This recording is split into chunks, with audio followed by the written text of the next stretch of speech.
Hello, and welcome back to Tyrant Qbert, Attorney of the Arcane, where we're going to continue our case. We were at a ballroom party, stuff got stolen, Tyrant, Arya was facing off against Miss Tamora, our teacher, and then she went down, as in... she fell to the ground, bleeding, in the middle of the courtroom. And then there was nobody to prosecute. And then Tyron shouted objection and was like, no way, justice can't be served this way. So now it seems like we are facing Miss Tamora. Yeah, things went belly up. So that's where we are jumping in. Your Honor, the defense, I mean the prosecution. He's very used to being on the defense side. I would like the right to cross-examine this witness. Tyron is like, what am I doing with my life? Did I really just do this? I guess I did. Bailiff, please arrest Mr. Keyword. I'm holding him in contempt of court. Yes, it would be. You can't just jump in for someone else. Oh my goodness. Oh, wait. You didn't really think this through, did you? No, you didn't at all. Instead of following his orders, the bailiff walks over to the judge's podium and whispers something in his ear. What? That was fast. I am thinking, Arya said, whispered to Nightgrave and everyone else, my replacement is Tyron. Tyron doesn't even know. He just did it on instinct. But Arya knows him well enough that she's like, yeah, he would probably jump in for me. I see. Very well then. What are they saying? It appears that Miss Steelwind has somehow predicted that this would happen. She knows him. She knew exactly what he was going to do. In accordance with her wishes, Mr. Cuban may act as the prosecutor in her stead. What the hell? You can't be serious! I'm honestly just as surprised as you are, Miss Tamora. But Miss Steelwind has apparently designated him as her stand-in. It's unorthodox, but it's also legal. You recall something strange Steelwind asked you earlier today. So, what would you do if one of your clients was guilty? I suppose I'd withdraw and tell them to find another lawyer. And if no one else would represent them? I don't know. It would definitely be a hard choice for me. But I would never be able to represent them if I knew the truth. I just can't stand by and let a murderer escape justice. I see. And she was counting on that. She was like, I'm actively bleeding. I'm actively hurt right now. I'm being kept alive by Nightgrave's magic, but... Steelwind, did she somehow know this would happen? Well, this isn't how I expected the trial to go. Shortly after you barged onto the prosecutor's table, Celeste awkwardly followed behind you. Well, I'm in this with you, even though I think you're making bad decisions. Curiously, she only did so after the bailiff didn't arrest you. Ah, she has sense. I guess you're really doing this. What's wrong? This feels weird. On the other side of the courtroom. I mean, this is where the prosecutor is supposed to stand. No, this feels way too jarring. Ruby, can we switch tables? No, you can't. Oh, what? Please ignore her. No, this is way too weird. Tyrone, get her to switch with us. Scaled Lord Celeste. For the love of... I genuinely do not care. Hubert can have his side if he wants it so badly.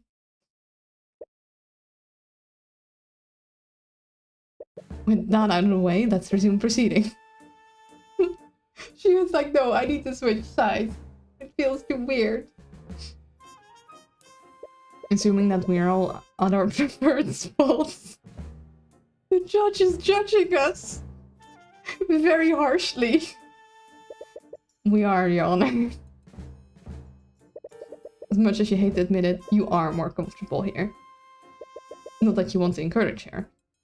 With all these interruptions, I think it's best to review the proceedings up until now. The prosecution proposed that Beatrice Fregra's motive for the murder was to claim the victim's inheritance. I wonder if that was done by the dev so they wouldn't have to draw things from the opposite side. Well, they would just be able to mirror it, like they had already done so. I think it is literally like for the feel, because you usually stand on the left.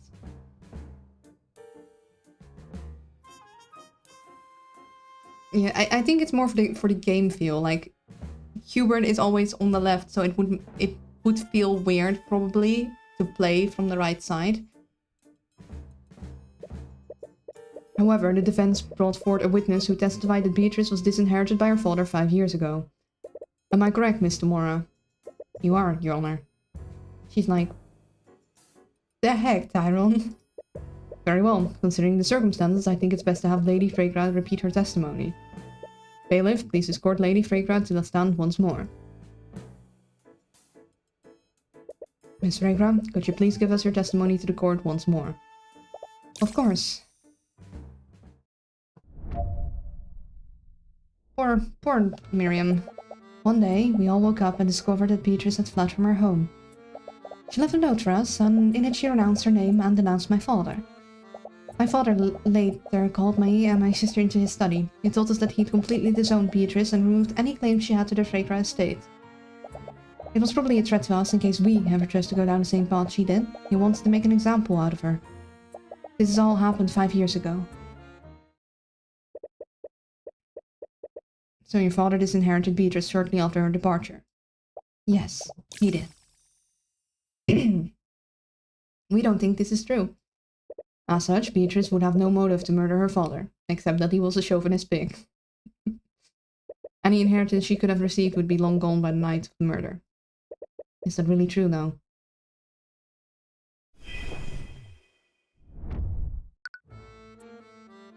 Well, time to press everything! That must have been a surprise for all of you. Did she tell anyone else about her plan? No, she didn't. She left without a word to anyone. She should have spoken with us first. It appears that she's sincere about what she's saying. From what I heard about your father, I don't find that surprising. It's clear to everyone involved my client was not treated well by her father. That's what drove her to sacrifice her claim to the Fregra estate. My father had many responsibilities. He had much to consider. And that justified his treatment of your sister? Despite her being her witness, Mr. Moore isn't holding back against Miriam. That seems like a drastic reaction to her simply leaving her home. My father and sister already had many disagreements before this. He'd made it clear that he wouldn't tolerate her many acts of insubordination. I imagine that this was the last straw for him. Well, that sounds in character for him. Would William Fregra really do something so extreme? Regardless of his personal feelings, House Fregra holds a lot of financial and political power. Would he really change his inheritance so haphazardly? It must have been difficult for you and Leif. It was. My father wanted everything to be his way, and anyone who didn't comply was punished. That's a terrible way to treat anyone, much less his own family. If this happened shortly after Beatrice fled, you must have been less than 13 years old at the time. I can't imagine how that must have been. But can we really trust your testimony if you were only a child at the time? I remember it vividly, my father's words, the look on Leif's face when she realized Beatrice was gone. I even remember the way the sun was shining through the window that morning. It was all my fault. Oh, I remember that moment with clarity. My father made sure of that.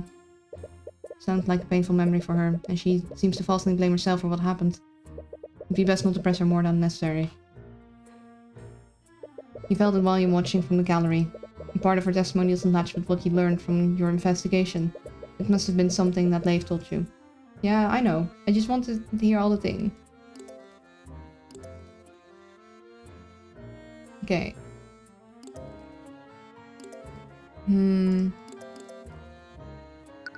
So we have what Fregra told us.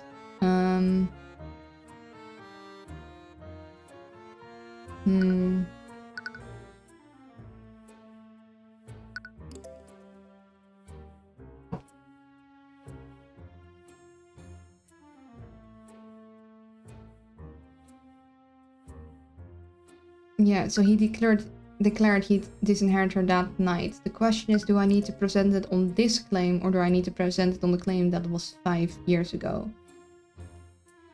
I think I need to present on this one. Objection!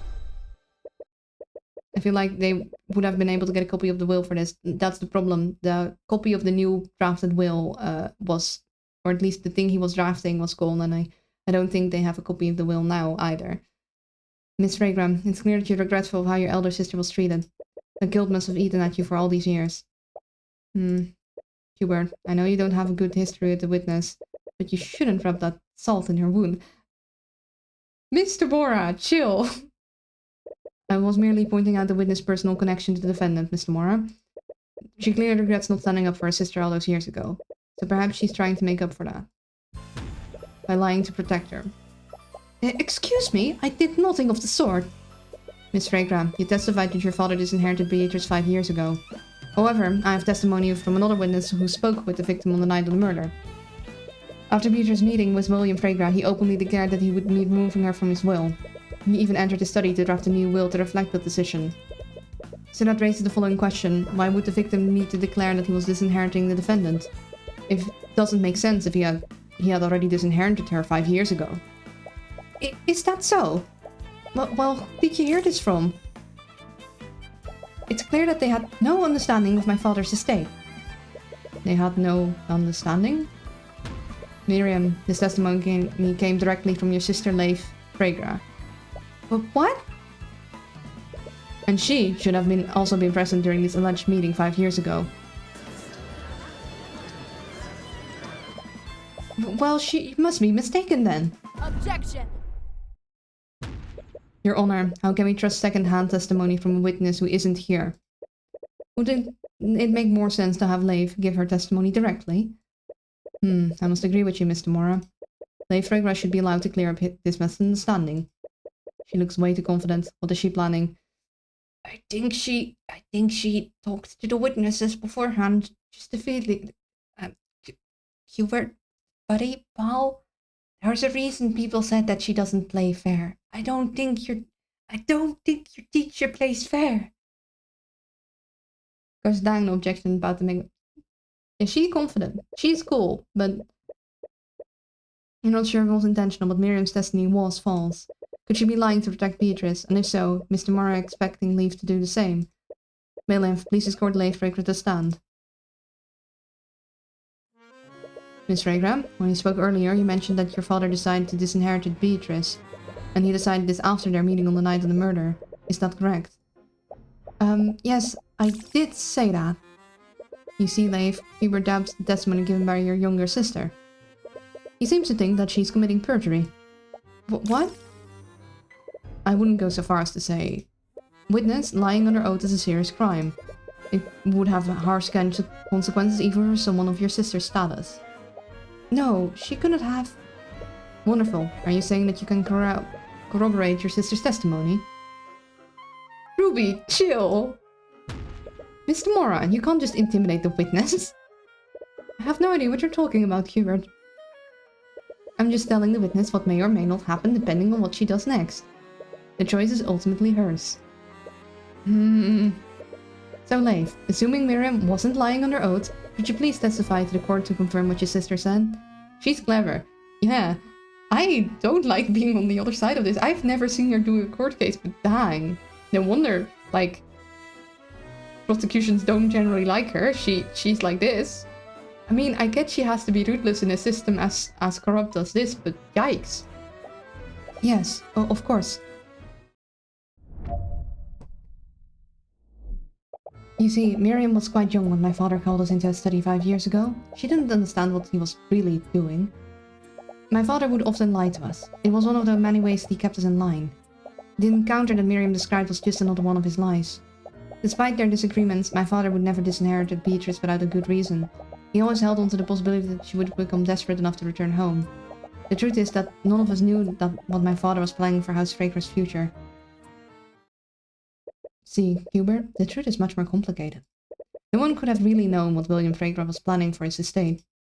Leif definitely trying to cover for Miriam, and Mr. Mora is playing her like a fiddle. Luckily for you, she's not the only person that gave her statement to you.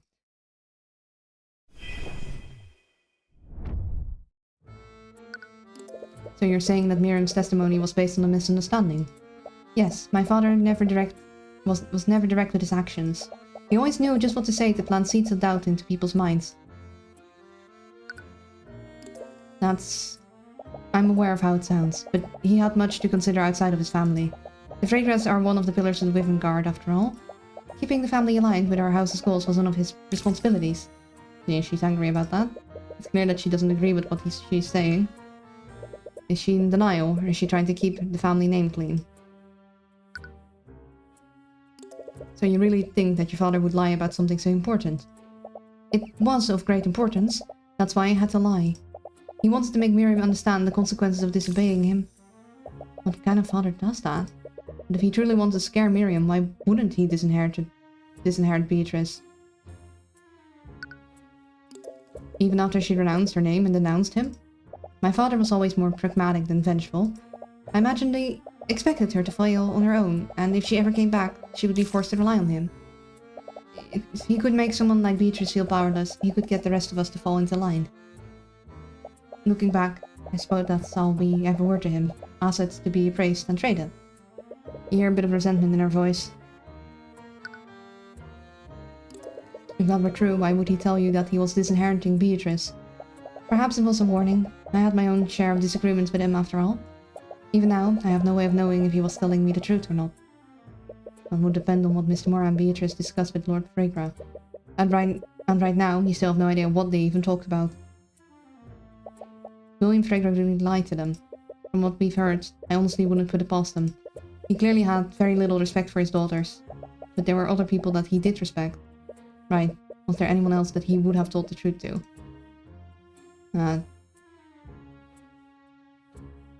Well, we do have Leif's engagement.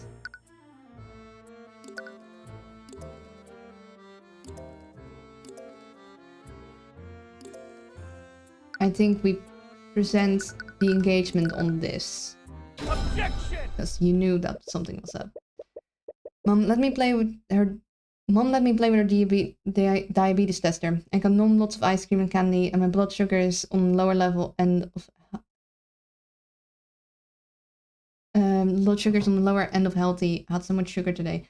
Well, I mean, if you don't have diabetes, your body will release like stuff to like deal with the blood sugar. Like the body regulates that on its own if everything is well. It's just when you have diabetes, it can't regulate it anymore. Insulin stuff. Yeah, exactly. Like either there's different varieties of diabetes, like either your body doesn't make enough insulin or doesn't respond to insulin. But basically, if all is well, the body can regulate blood sugar just fine. Of course, if you eat something sugary and like in a certain time frame you measure it, your blood sugar will still be high because it also needs time to like stabilize again. That's how you can get like spikes in readings. But in a functional, healthy body, it would be regular. And it's, yeah. To get a really accurate assessment, you'd have to, I think, measure exactly what your blood sugar is at regular intervals right after you've eaten, and also taking into account exactly what you ate. Because some sugary stuff only gives you very temporarily like a sugar boost. Like they are very easily digested. That's why you have like sugar crashes. If you eat just sugary stuff that your body can easily digest, you'll have like a spike and then a crash immediately because it isn't stable. Miss Fregra, did you really have no idea about House Fregra's future? No, I didn't. My father made sure of that. As I told you, he kept many secrets and I wasn't above lying to manipulate us. With Beatrice gone, you would have been the one to inherit your father's estate. Would you really be ignorant of your father's plans for House Fregra? Unfortunately for you, I don't think you'd be that careless. In fact, I have it on good authority that you knew exactly how William's inheritance would be divided before that night. What? Leif, according to Lloyd from Sanctus, you were arranged into a diplomatic marriage with his son. He expressed resistance to this arrangement, am I correct? And more push-ups, okay? Push-up time.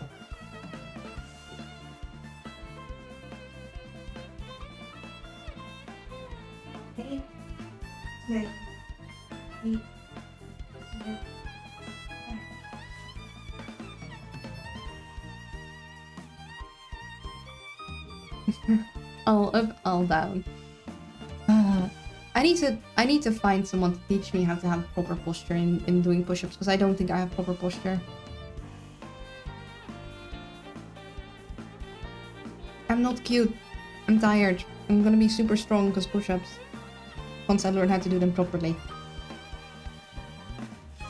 You think I would have learned by now how to do them because we had to do them so many times in school, but I don't think anyone ever like... I can't tell if Luna's counting literal English. I switch. Like, I don't think when counting, so sometimes I'll count in English because I've just been speaking a lot of English, but sometimes I count in Dutch because brain go Dutch. But yeah, I don't think I've ever really been taught how to properly do push-ups. Like, I don't know how it's with you guys, but when someone tells me to use these and these muscles, I can't just engage the muscles. Like, you can't just tell me, oh yeah, like, flipping, like, you'll feel it in these and these stomach muscles, or like, just, like, tense these and these stomach muscles. I'm like, I can, if you tell me to stretch my arm in front of me, I can do that, but I can't just engage my stomach muscles. Like, what? Like, I can pull in my stomach and can, like, consciously tense up, but I can't consciously tense up, like, a specific set of muscles. Like, I don't know. It always confused me. It's like they're explaining it how to do it, and like, but no. So to this day, I don't think I'm doing push-ups correct, but maybe if I do it with like maybe if I had like a camera on myself and then like a screen in front of me so I could see my posture directly, that would be hard. I don't think my posture is correct. In any case, hi Genoxis, I hope you're doing well. Let's continue. I have no reason to comment on that matter. Hubert, the witness's personal matters are hardly any of our business. Yes, I must ask you keep this discussion relevant to the case. Your Honor, Neve's resistance to this marriage is exactly how I know that her testimony is false. She was extremely averse to this marriage, and because of that, she made sure to know every detail about how it would affect her and her house. I'm not cute. And that includes how House Fregra would be inherited by her future husband. So that raises a question, Leif. If you already knew the intricate details of this marriage, why would your father tell you that he was disinheriting your sister? That statement would only make sense if Beatrice was already in his will beforehand. IRC, come on. We had this earlier today. We know this.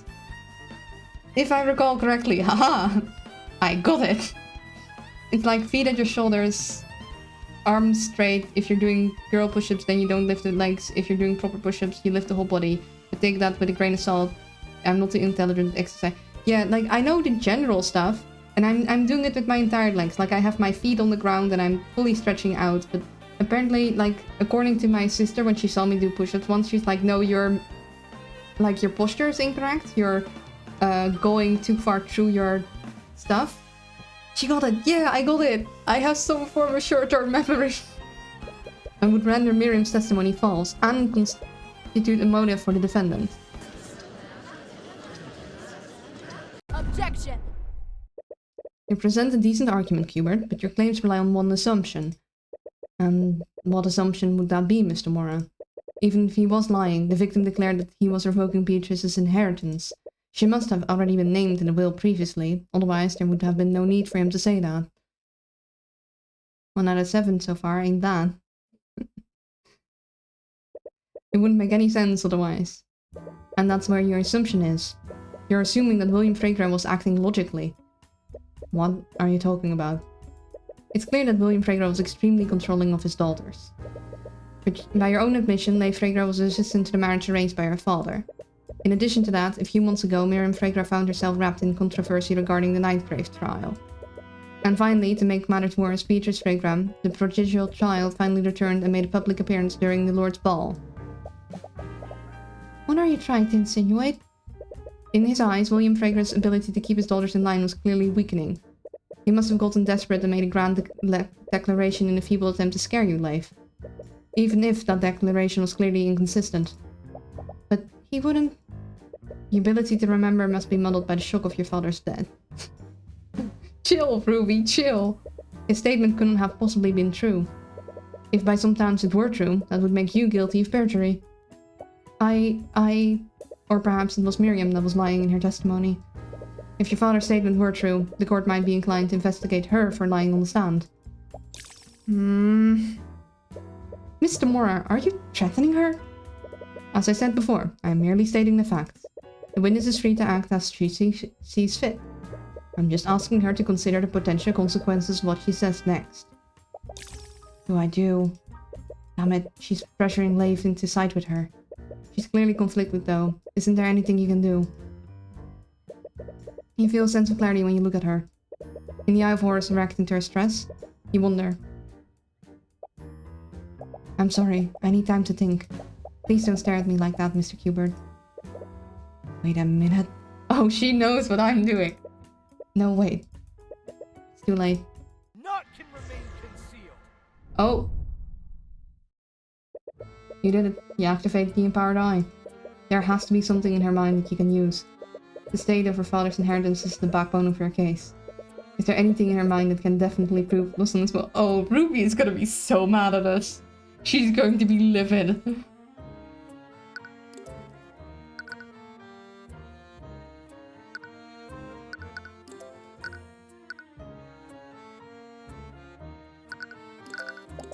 Why would Miriam say those things? Am I misremembering what happened? No, I would have remembered something like that. She must be trying to protect Beatrice.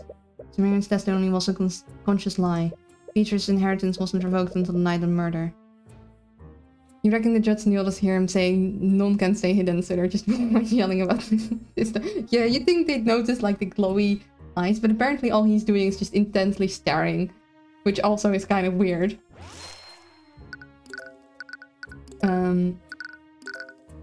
Father, I know we had our differences, but I did love you, and I never wanted you to die. She seemed genuinely surprised and regretful about his death. From your encounter earlier, you know that Beatrice had an accomplice, but you doubt it was Leif.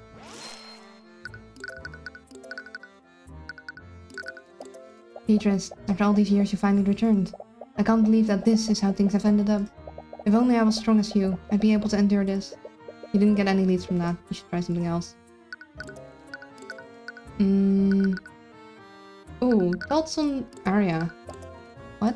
Let me think about this. Okay.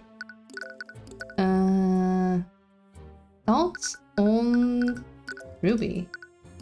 Ruby Tamara. I've heard stories about her. I never expected Beatrice to hire someone like her.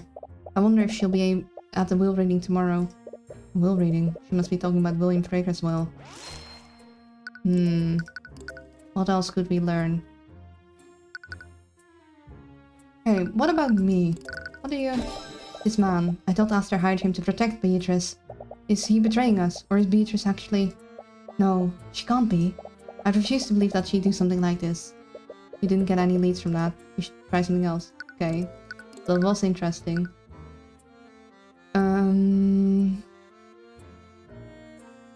Hello, Kirito. How you doing?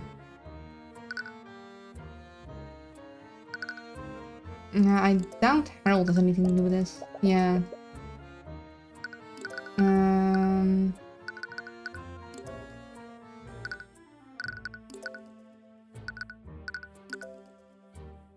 What about her own testimony? I needed to make sure that I tell the truth without harming Miriam or Beatrice. Beatrice couldn't have possibly done this, and I'm sure Miriam also has her reasons. They couldn't rely on me back then, but they can now. Didn't get any leads from that. Okay. Well, it's interesting to know. What about her engagement? As much as I hate to admit it, this trial is a perfect opportunity to back out of the arranged marriage. Who's that Kirito you're talking about? That's your name. That's literally your name.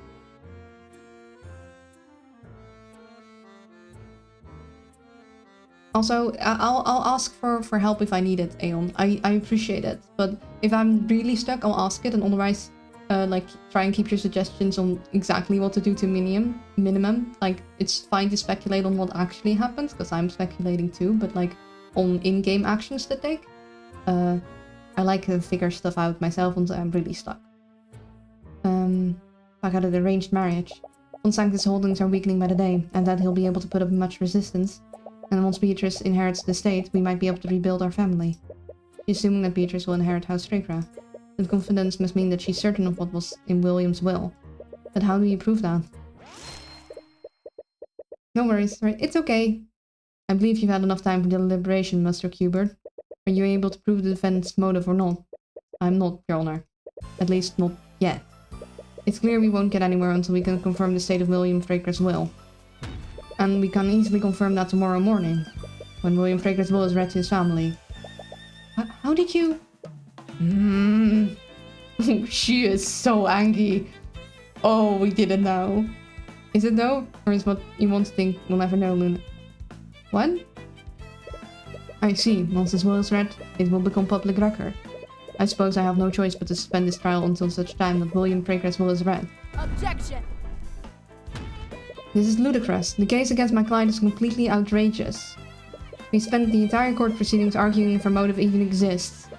The prosecution has very little evidence that physically implicates my client. Miss Mora, you clearly don't believe that the defendant had anything to do with the murder. Of course, I don't. She's completely innocent. Well, if your client didn't murder the victim, who did? Darren's like, finally I'm not the one that has to, like, point out who did it to win the trial. I can play this card, so this is how Arya feels. Wow, this is great. I'm trying to confuse. Well, succeeded. I'm confuzzled. Shock. Horror. How dare you? You sneaky little... Your Honor, with no other suspects, are you in a position to pass a verdict? Oh my goodness, he's like, I am on the prosecution now, I can do this. No, I am not. Mr. Cubert is correct. The court does not have enough information to pass a verdict. Until the Inquisition has time to investigate the new developments, I will be suspending today's trial. We will resume the trial tomorrow afternoon. Court is adjourned. Oh, we're so dead. We're so dead. She is so going to murder us. At least, with words. He's learned well from Arya, yes. Well, that happened. Sorry, I kind of acted without thinking. But out of everything that happened today, I can't believe that Steven somehow knew you would do that. Right, that is strange. Did she seriously predict what I'd do off that one conversation? Considering how things turned out, you suppose she was right on the mark. But that was still a big leap of faith. Anyways, we have some time to ourselves. If you poke a wasp nest, you might as well shake it and throw it on the ground. No. I'd very much like to catch up on some sleep. Yeah, today's been exhausting, for a lot of reasons. And your work has only started. You still have no idea who Beatrice's accomplice was. The will reading was just an opportunity to stall for time. So the question remains, who really murdered William Fregra?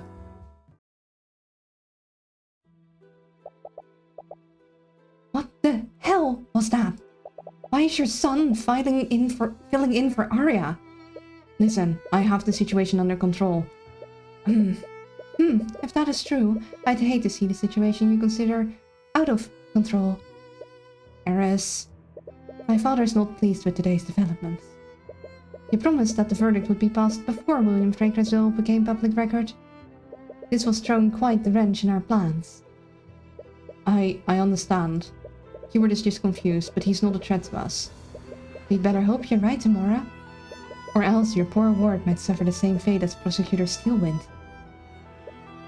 What? House Fregra is too important of a prize for us to let go. Bring us results, Tamora, or else we'll continue to take more drastic measures.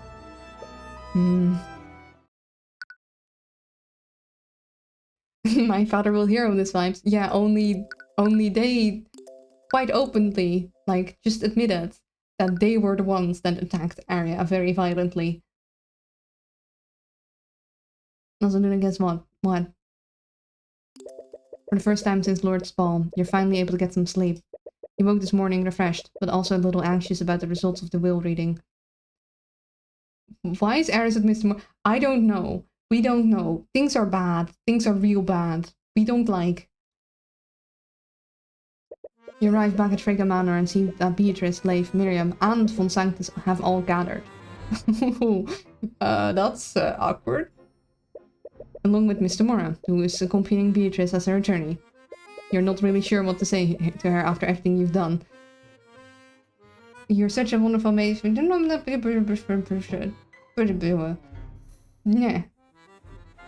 The air still feels too awkward to approach her and talk about it. And I have same kind of hair, color, and style, and if someone's born they need mum and a dad, who knows who the dad is? Well, we know that... Yeah, we know Eris is... She's alluded to her dad as being the boss. I don't think Mr. Mora is her mum. At all. I just think Mr. Mora got caught up in something bad by the looks of it, because now they're threatening to take out Tyrone if she doesn't, like, get them a non-guilty verdict for Beatrice, which is kind of unfortunate considering Tyrone is definitely, like, trying to get a guilty verdict now. Satan or Nether God, who knows. Something bad. It's starting to suggest that there's demons involved in this world. That the sword that was used to potentially disable a magic lock was actually, like, demon magic. Executor. Thank you all for coming here today. As William Fragr's close associate, I must express my deepest condolences for your loss. I think I speak for all Wyvern when I say... Enough. Get it on with. Very well done. To get straight to the point, Lord Fragr's will was magically sealed when it was given to me. He asked me, his executor, to not submit it into the courts for probate until after his death. Although I imagine none of us expected such a time to come so unexpectedly. Anyways, Lord Frigga's assets include sole ownership of several banking houses throughout Wyvern, 10 million gold in various investments. 10 million? 10 million gold. You can't even begin to imagine what anyone could do with even a fraction of that wealth. And lastly, sole control and ownership of the Fragra noble house. Executor take out a large envelope and use the runestone to dispel the magical seal on it. I, William Fragra, being of sound mind and body, do hereby declare this to be my last will and testament. I hereby give, devise, and bequeath all of my assets and property, both real and personal, to Jaden von Sanctus. Provided that he enters into a legal and binding engagement with my daughter, Leif Fragra, within 6 months of the date of my death. What? That's... Well, he wasn't entirely stupid. William must have added that addendum to prevent von Sanctus from trying to steal his empire. But the legal and binding engagement is predictable and predicated on Leif accepting it. She clearly doesn't want to go through with it, so if she simply waited 6 months, von Sanctus wouldn't have any claim to the estate. In the event that Jaden von Sanctus does not enter in such an engagement within the specified time frame, my assets and property shall be distributed as such. All of House Frigga will be divided equally among my children, as per the laws of our kingdom. You were right. William Fragra never disinherited Beatrice. This would make Miriam's testimony false. And since Beatrice would receive a portion of William's inheritance, she had a motive to commit the murder. I glanced at Miriam. It's hard to read her expression, but something appears to be on her mind. What a radical name. I think it's like Executor of the Will. Without a word, she walks out of the room, ignoring both Beatrice and Leif. I think it's pronounced differently. Probably. I have a trouble pronouncing things, but I don't know how else I would say it. I mean, that reads as Executor. Leif, on the other hand, seems to be in good spirits. He's like, oh, flip, heck yeah. I don't have to marry this jerk, and then the estate won't go to him. I see this as a total win. Isn't this great, Beatrice? You can lead the House Fragra now, just as it should have been. Oh, she doesn't know. Sweet summer child. Actually, about that, in light of recent events, I believe I should clarify one thing. As per the Slayer rule, if Beatrice Frigga is found guilty in the current court case, her inheritance will be revoked and divided between you and your sister. There is a legal rule against killing your next of kin to get their stuff, which is understandable. It's a hard C pronounced like a K. Executor? Executor? Executor? Execute. Didn't I say execute? I'm confused. What do I...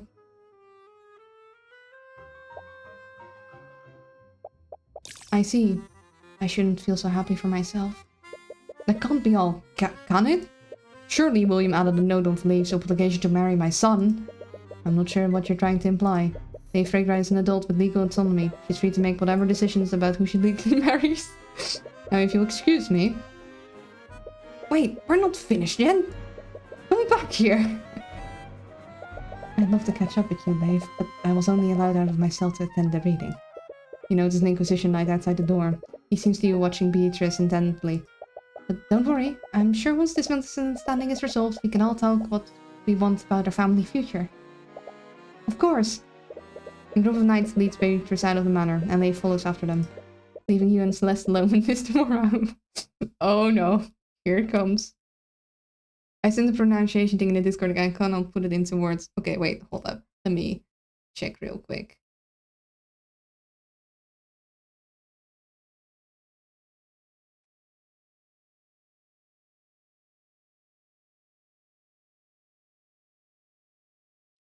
Oh, executor. Huh. That is very different from how I was pronouncing it. Executor. Okay, yeah. Okay. Thanks.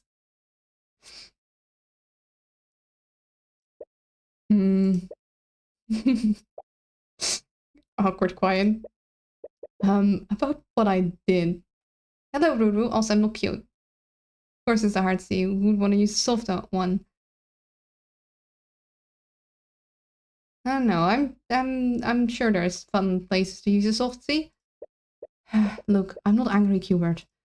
Oh, I was totally expecting her to be angry.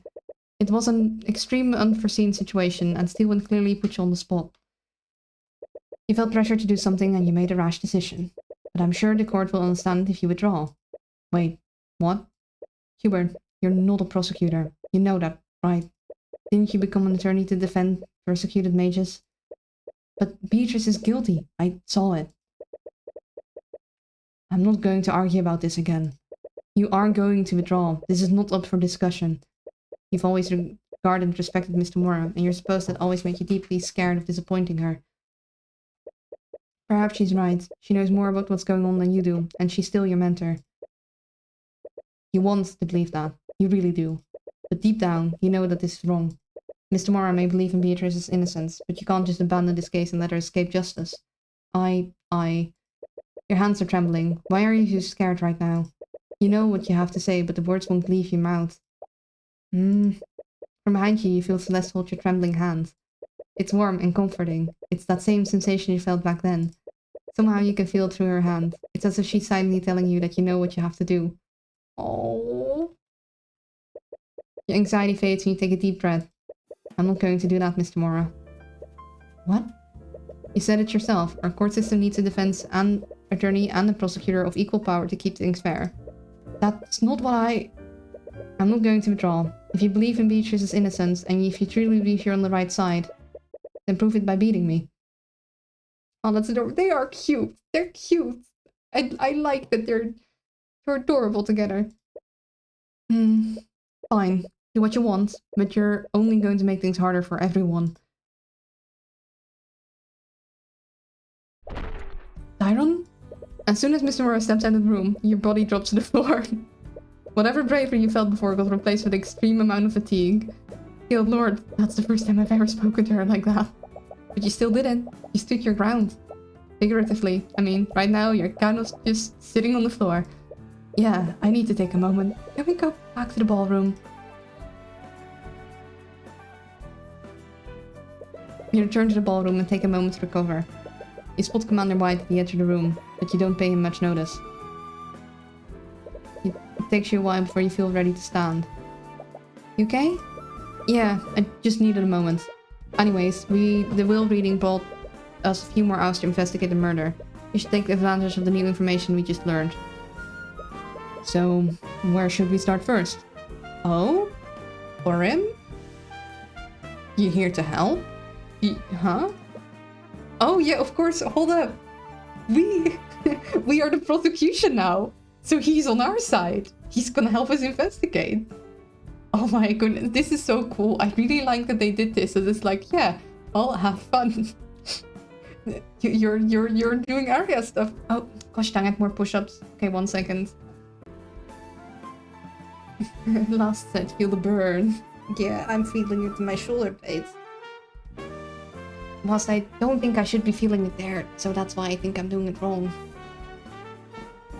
Let's go. But yeah, this is gonna be a little awkward, but also cool. Like, it's like, yeah, so you're the prosecution now. Arya told us to, like, listen to you. So, what you need? Right, you're the prosecution now. So that wouldn't technically make you his boss for the time being. This is weird, right? We can all agree that this is very weird. Yep. Awkwardness aside, I've never really led a task force before. What would Steelwind normally do in this situation? Well, she'd normally have us investigate areas of interest. Right. The context of the investigation tends to change after each round of court proceedings. Well, we're lacking a lot of physical evidence. Could you and your Inquisition search the gallery in Beatrice's room? Perhaps you can find evidence of how the Sword of Spell Eating was stolen. Whatever you say, boss.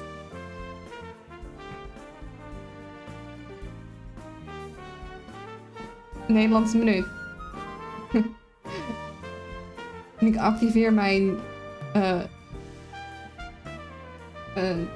balkaart. Balkaart? Balkaart. Nederlandse minuut.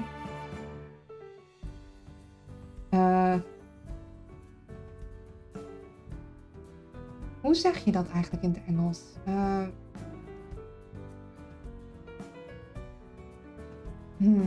Even. Wat is dat in het Nederlands? Shoot. Blablabla. Ik kan even niet bedenken. Oké, dat...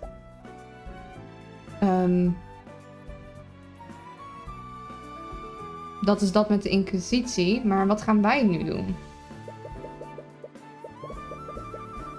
Het is duidelijk dat Lord Frekera's... Shoot, wat is dat in het Nederlands? Lord Frekera's... Well, I couldn't find the word for inheritance, nor could I find the word for whatever in Dutch. Like, I just completely blanked on Dutch. It's clear that Lord Frekera's inheritance plays a large role in this case. Even if it's not valid, we should take a look at the modified will that he was crafting. It might give us some insight about what he was really planning to do with his inheritance.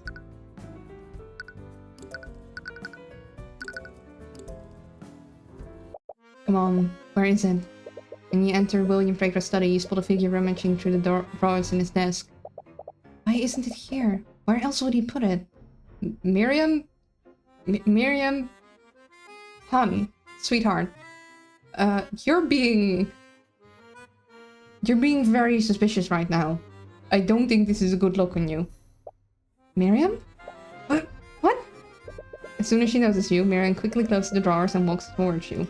But you already saw what she was doing. She was definitely looking for something. This is a crime scene. What are you doing here, Miriam? As if that's any of your business. Considering that I'm the prosecutor, it's very much my business. I give a side glance at the night station outside the room. Like, oh, I have the power now. They should have stopped her from entering, but perhaps she used her status to intimidate them into letting her through. However, this could be a blessing in disguise. She was clearly looking for something in this room, and you have a feeling you know what it is. You appear to be looking for something, Miriam. What could be so important that you disturb an active crime scene? It's none of your concern. I'm merely trying to find something that belongs to me. Really? Because I have a feeling that you might be looking for the same thing. You're looking for the will that your father was drafting, aren't you? That's... Were you trying to destroy it before we could get to it? No, of course not. I just needed to see it for myself. Did she really do this? Oh, is she also suspicious of Beatrice? Why are you so determined to see the drafted will, Miss Frakera? I just wanted to see what my father's final wishes were. But your father already had a will filed previously. Wouldn't that be enough? You also suspect something, don't you? Of course not. Beatrice would never do something like this. Miss Fregra, I never even mentioned Beatrice. I know how things may look, but please understand, I'm just trying to get to the truth. I don't think your sister did this, but she may have been involved. She may have worked with someone else to orchestrate her father's death. Unlike Leif, she didn't immediately deny it. This means that she already had her own suspicions. Where is the will, Miriam? I need to see it. I don't know. I haven't been able to find it. You recall that she was frantically searching William's desk earlier. She's probably telling the truth. I should have been here, but I can't find it. He locked the door when he began drafting it. In addition to that, the Inquisition closed the area off after the body was discovered. That means that someone took it during the lockdown. It was probably stolen by whoever murdered him, right? Yeah, that would make the most sense. Which means that whoever did this wanted to nullify whatever was written on it. It's looking more and more like the motive behind this was William's inheritance. Anyways, it looks like we won't be able to find the will. But the fact it was taken must imply something. For now, we should follow our other leads. There's also the question of who committed the murder and how. Don't we already know the how? The murderer stole the sword of spell eating and used to break into the study. That's true, but think about how they would have needed to move around the manor.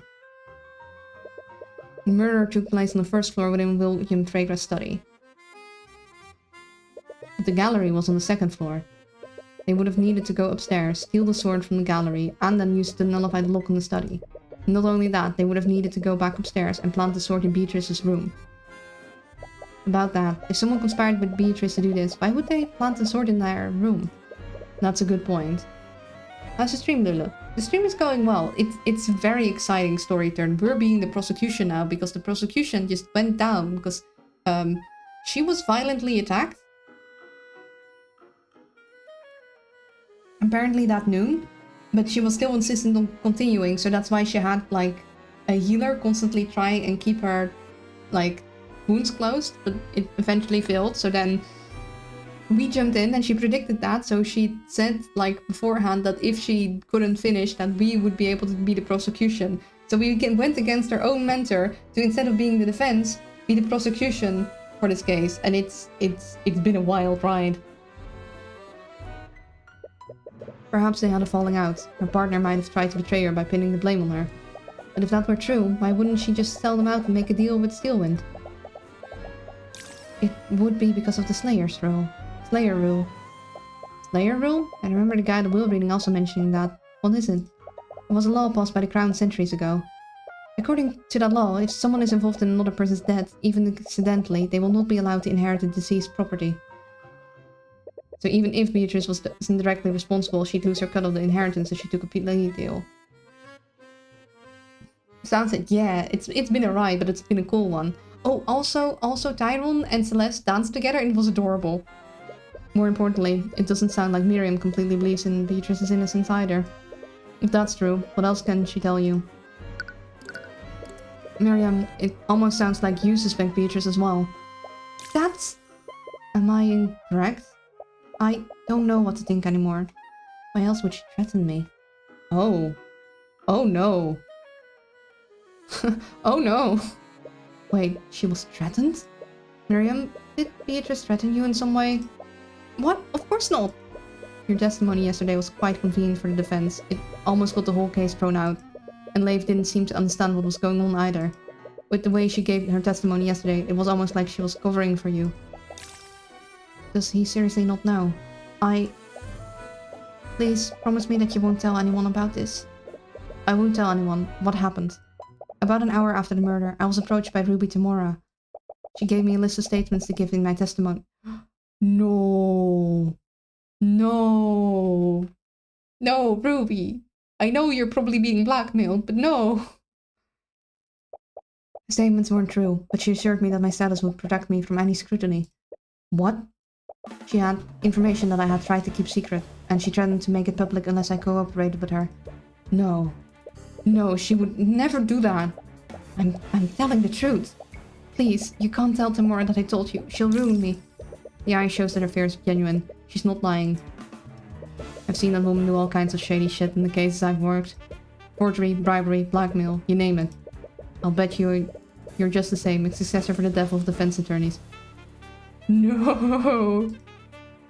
The rumors, they can't be true. You refuse to believe it. Hey, Tyrone, are you okay?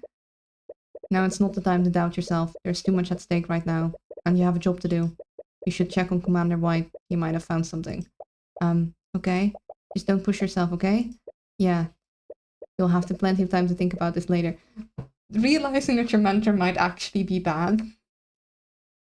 Oof. Before we go though... I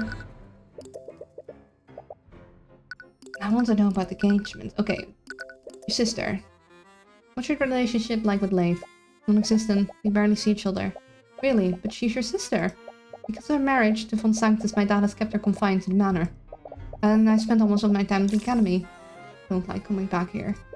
It appears that she avoids coming back to her home. Not that you're in any position to judge her. Okay, what about Beatrice? She's changed so much since I last saw her. What was she like before? She was far quicker to anger before, and she never cared about decorum. She looks so composed and calm now. It's like she's a totally different person. Huh. Says, oh, you may have some redeems waiting, by the way. Redeems? What do you mean? I hadn't clicked the Dutch minute yet, but... I'd already done that one. I just hadn't, like, checked it off. Huh. That's new. She seemed like she would have been very composed, but apparently she wasn't. Thoughts on Sanctus? Okay, nope. No thoughts on him. Thoughts on Arya? I can't believe someone attacked Arya. I hope she's okay. I never expected you to care that much about her. Of course I care about her. I mean... How can I prove I'm better than her if she falls at the hand of some common brute? You can see some cracks in her facade. Aw, they do care. I wish they didn't have to hide that. Oh, actually she knows Wallace. Do you have any... Nope. Aw. Harold? No. Jan? Nope.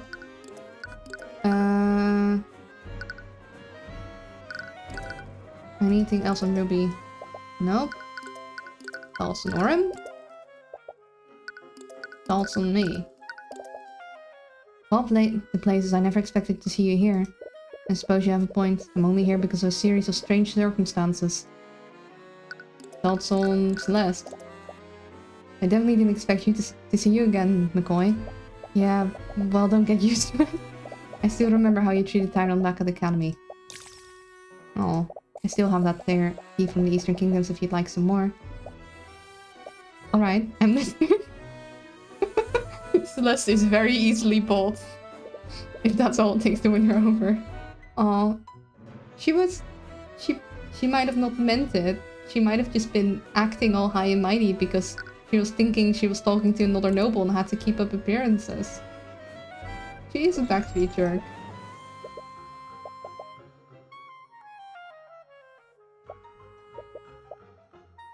Anything new?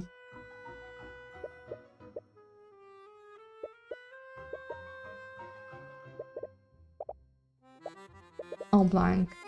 Why would you keep your actual books on the floor and then your fake books all on the shelf? Like, that doesn't make... Like, okay, if you want to fill out your bookcase because you don't have enough books, fine. But why would you keep part of them on the floor? Like, have a section with real books. Repario Arcanum! Yeah, illusion magic. But that's all, nothing new. Easy access and keeps it tidy. Keeping it on the floor is nothing tidy-like. Just like have one of these sections be your actual books and have everything else be fake books, I guess. But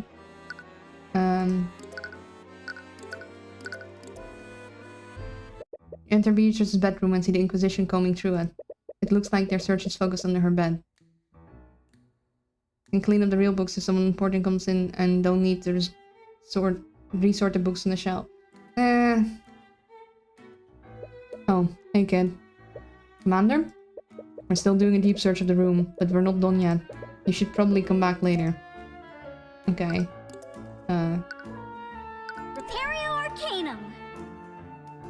Okay. Yeah. Sitting room? Oh gosh.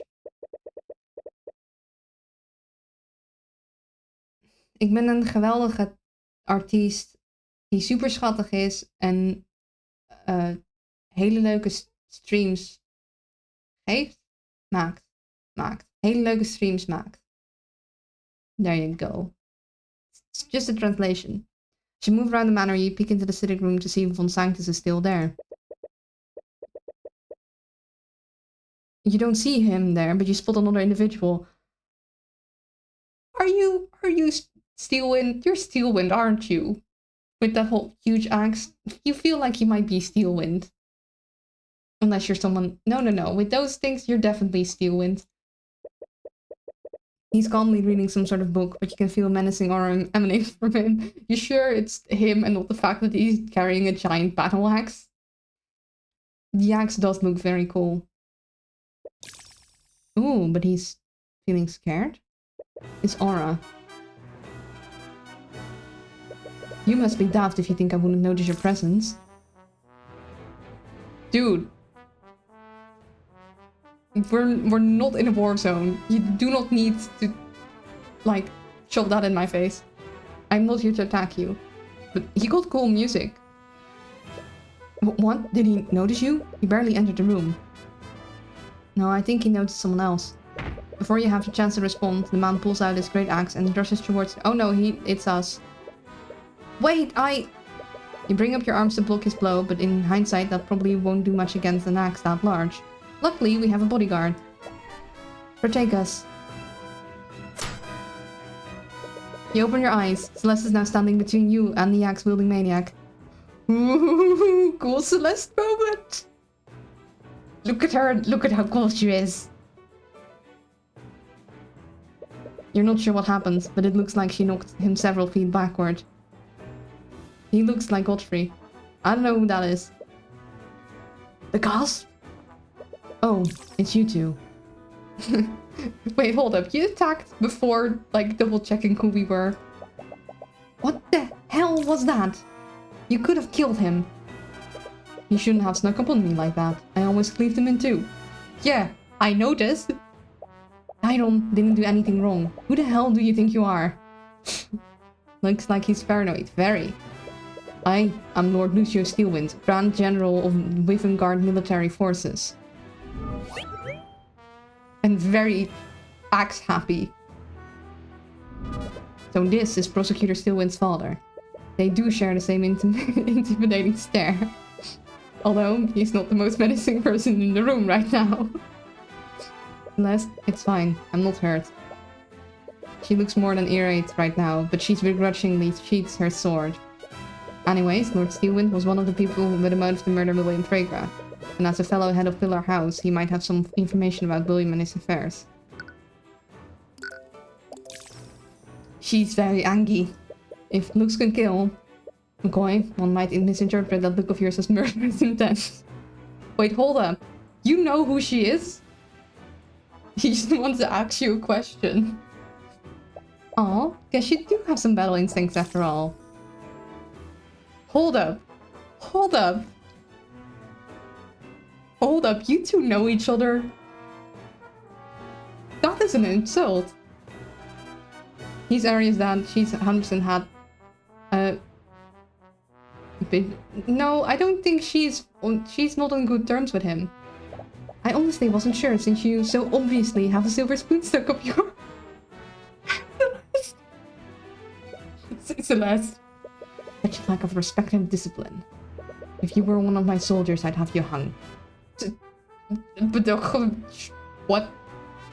If I was one of your soldiers, I'd hang myself. Everyone is murdering left and right. First Ruby in the beginning and now Celeste here. And I get the actual murder. Yeah. Damn. Okay, let's all try to stay civil here. Lord Steelwind, you were here at the Lord's Ball when the murder occurred. Am I correct? I was. Do you mind if I ask you some questions about what you saw that night? If that's okay with you? I suppose I must oblige, considering that my daughter has so unceremoniously trust her responsibilities onto you. Damn, she's spicy. Celeste is amazing. I'm sorry about what happened to your daughter. I'm sure that you're very worried. I don't think he is. It's her own fault for exerting herself despite her injuries. Even the bravest warrior knows when to stay off the battlefield. How can you say that? Your daughter was trying to do the right thing. By prosecuting the heirs of House Fregra, she had very little evidence to substantiate a conviction. I feel like they'd have to get a new prosecutor if he's a potential suspect conflict of interest. Yeah, but only we find him a potential suspect. I don't think she'd landed at our dad as a potential suspect quite yet. If she wanted to strike a blow on the rival house, she should have been certain that her enemy would fall. But now, if Beatrice Fregra is found innocent, any hopes of an alliance between House Fregra and House Steelwind will be completely annihilated. You're assuming that she's doing this for political reasons, while she's just doing it for the justice system. It's clear that he and her prosecutor have vastly different priorities. Yeah. Where were you throughout the night, Lord Steelwind? I saw load gatherings like that. They're a complete waste of time. I was in this room, but then I received word that Lord Frega's lost heiress had made an unexpected appearance. She was supposedly speaking with the Crown Prince, so I made my way to the ballroom. Did you speak with them at any point? No, I kept my distance and stayed near the King's Guard. I need to make sure she wouldn't try anything. Was this because you were wary of Beatrice Fregra? Yes, I was. The Crown Prince has always been a bleeding heart, and the Fregras are trained to sharpen their tongues from birth.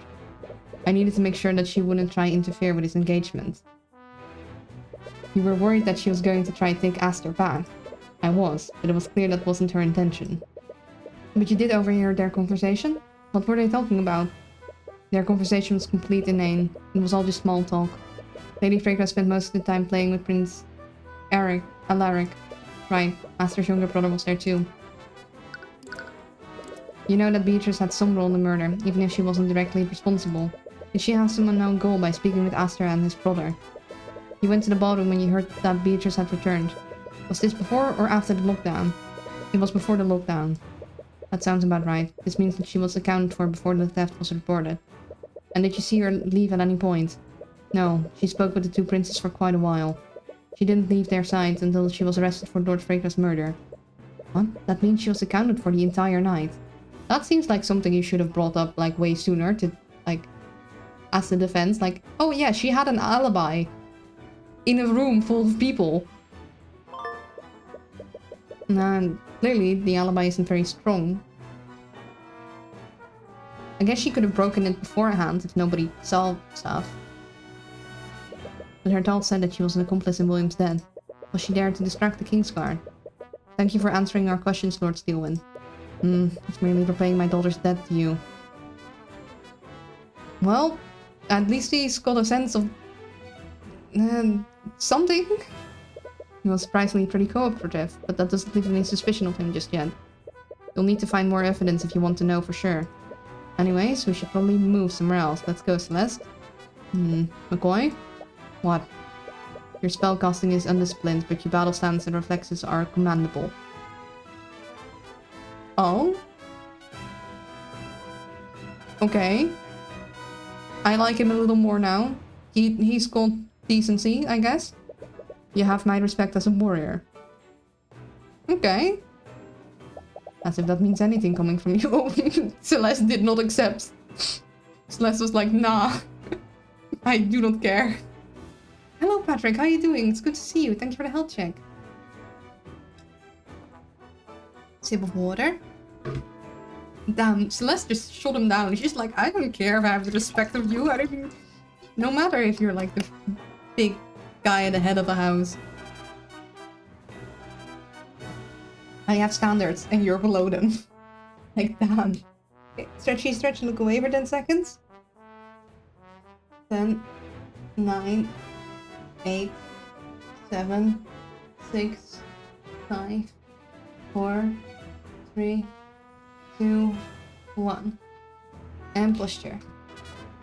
He's a rude noble, but he has, what's the word? Not humility, but the ability to acknowledge and respect someone else's abilities. Celeste does not take prisoners when it comes to future hubby. Celeste has very high, like, respect for herself. As in, she's not going to just, like, take acknowledgements for someone she doesn't respect. She's like, I don't need to. I have enough confidence to carry my own. Integrity, that's it. That's the word. Yeah, he does seem to have integrity, Lord Steelwind. Like, he might have very different priorities, but he has integrity, at least as a warrior. What an undisciplined and defiant brat.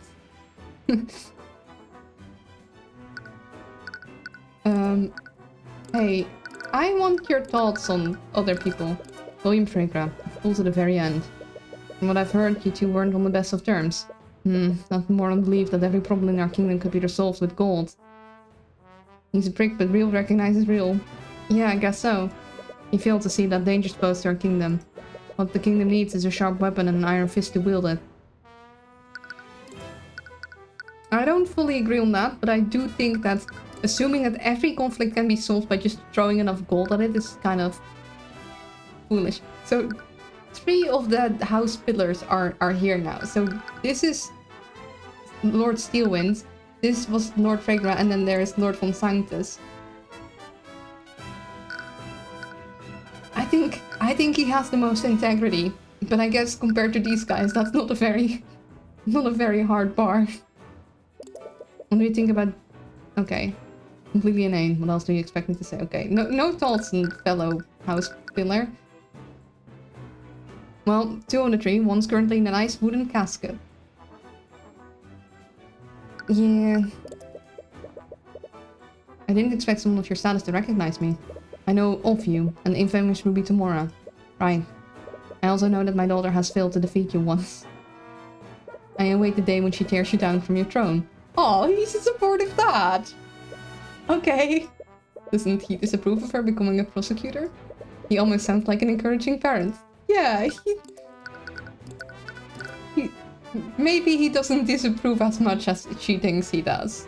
He's just like, look, I wish you'd just stab things with a sword, but at least you're fighting in the courtroom. I can respect.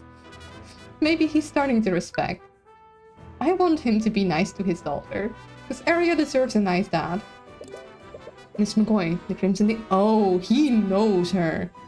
He knows her. How do people keep learning about that name? Please, House Steelwind secures the borders of Withengard. Don't think I'm not unaware of your illegal travels to the Eastern Kingdoms. Yeah, you won't arrest me, but see how that goes. Celeste, chill. Celeste, no. Can you stop antagonizing him? She has guts. Okay, what do you think about Ruby? Okay, same thing about me. Arya? I've heard you don't approve of Arya becoming a prosecutor. Of course I don't. I'm a member of House Steelwind shouldn't debase themselves by doing the work of a civil servant. But she clearly has her own motivations for doing so. Is that how you see it? She's merely following the misguided path of the Crown Prince. I regret letting those two meet. Oh. Okay. Do you know Eris? No, I had a feeling. That's why I haven't checked her with anyone. Beatrix Fregra is a remarkable mage. It's truly a shame that this is how it turned out. Oh. Hello, Starshade. Stretch check, posture check, and hydration check. Taking a sip of water. Hell yeah, Elf Ink. Thank you. Stretchy, stretch. Roll the shoulders. Roll the neck. And posture. I crackled there.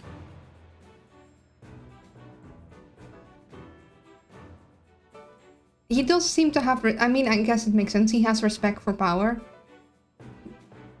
But, I mean, at least... at least he's sexist, which is, like, again, very low bar, but the other house pillars haven't put the bar very high.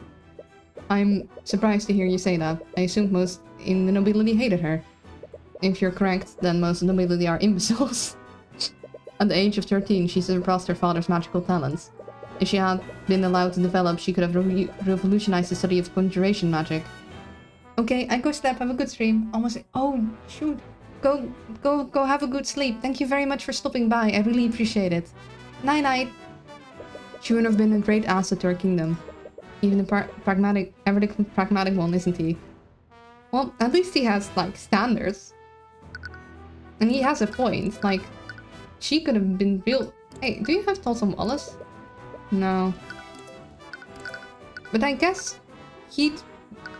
If anyone were to give equal chances to nobility or common folk, it would be him, because he's pragmatic. He's like, okay, you got power? Sure, good. What about Miriam? Okay, no thoughts about Miriam.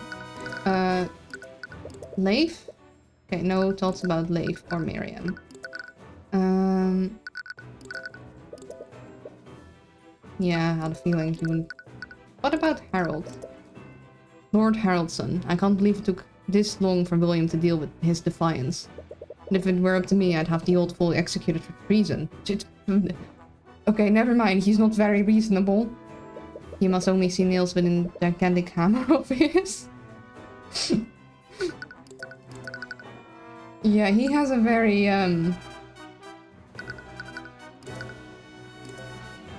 strict way of doing, like, well, one-way solution of doing things. Hey, what about the sword? Yeah, I don't think we have anything else for him, from him. But I like the fact that he slightly sounded like a proud parent when he was like, I hope that she defeats you. That's something. It's definitely a way to rule and control. Oh. Keep it in the corner, don't let it get away. Oh? Get away from him! As you enter Beatrice's room, you see the Inquisition cornering something near the back of the room. It's some sort of animal. A wolf speaks like, hey, it's you again! Wait, is that... You recall spotting the same wolf on the night of the Lord's Ball. It has been in the house since the murder? Intruders, must protect quick. Oh, it's her failure! What? Did you just read his thoughts? Protect territory from enemy. Oh. He must see the Inquisition as intruders in his territory. But does that mean that he sees this room as his home? Wait, hold up. Is it Beatrice's wolf? I return and I think the wolf did a murder. I don't think the wolf did a murder. You slowly start to walk towards him. Wait, Tyron? Stay back, kid. It's a wild animal. There's no telling what it'll do. Ignore them and continue to approach him. Don't worry. I'm not here to hurt you. Huh? This human. He can speak language of dog? Are we speaking language of dog? Wait, you can understand me? Why are you talking to it? You're speaking plain dog. Of course Tracker understand. We speak dog. What's going on here? Is the Eye of Horus allowing you to speak with him? You've never really tried it before, but perhaps your powers aren't limited to humans. Anyways, this could be a good opportunity. You wonder what else he knows. I don't... Tyrone, I don't think the, statements of a dog will be admissible in court. This is the whole parenting all over again from Ace Attorney. Yes, there was a spell, but that was for, familiars, and this is not our familiar. Tracker, is that your name? How did you... Yes, Tracker is Tracker. That's the name Queen gave to me. Oh, he cute. Occupation, dog. Yes. Well, technically he's a wolf, I guess. Tracker gestures to Leif when he mentions his queen. Oh, it's Leif's queen. I like how most games, whenever dog speaks up, go with this kind of music. Like, it's in Undertale, very goofy, trumpety. And the singular thought that crossed his mind. Well, we've heard this music before. It's like the nice, quiet music. It fits the dog very well. Where do I apply for that job? It seems quite nice and easy. It depends on what dog you end up being. Like, there's working dogs that work hard. Although working dogs like to work. But like, a sheep's dog, that's hard work. Or like, a sled dog, also really hard work. Or heck, a guide dog? That is really hard work. He called you his queen. Do you know him, Leif? Yes, but how are you talking to it? The only thing in a dog's head is a DVD player, like AFK through the logo bones ground. And free food and housing. True.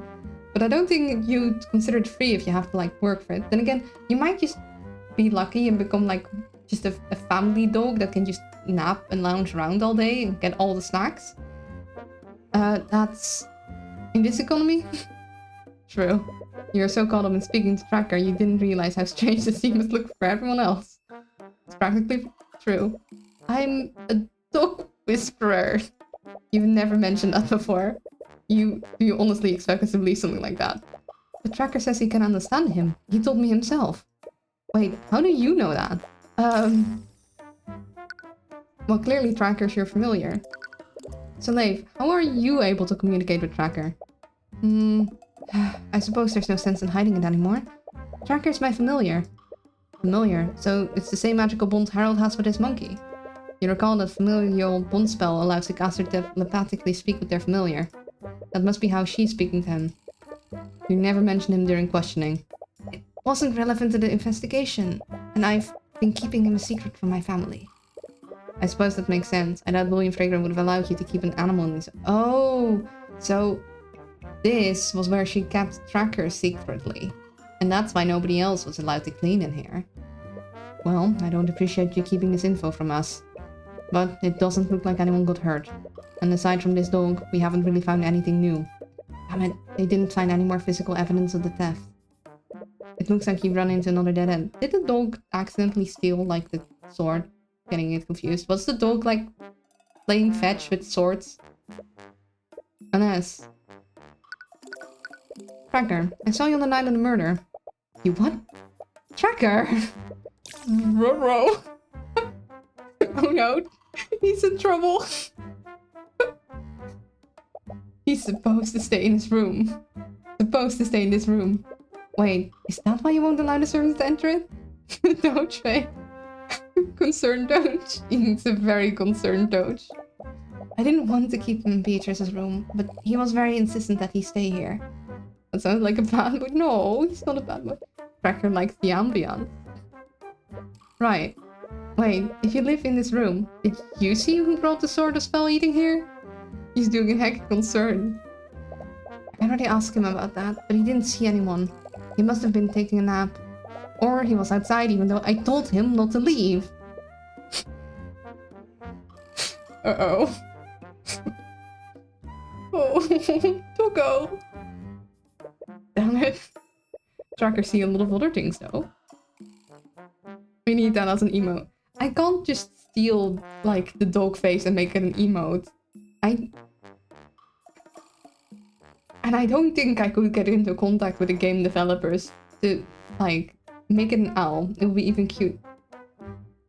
I don't think I could make that face work with an owl.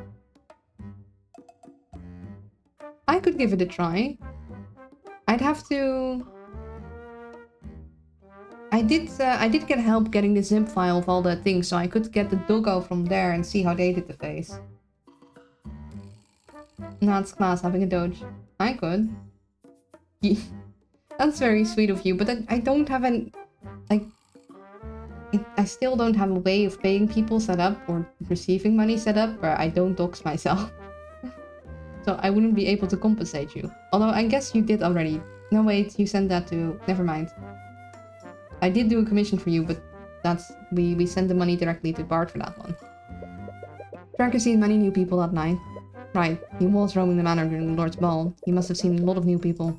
Wait, if he was walking around, he might have seen something that the Inquisition doesn't know about. Can you tell us what you saw on the night of the murder, Tracker?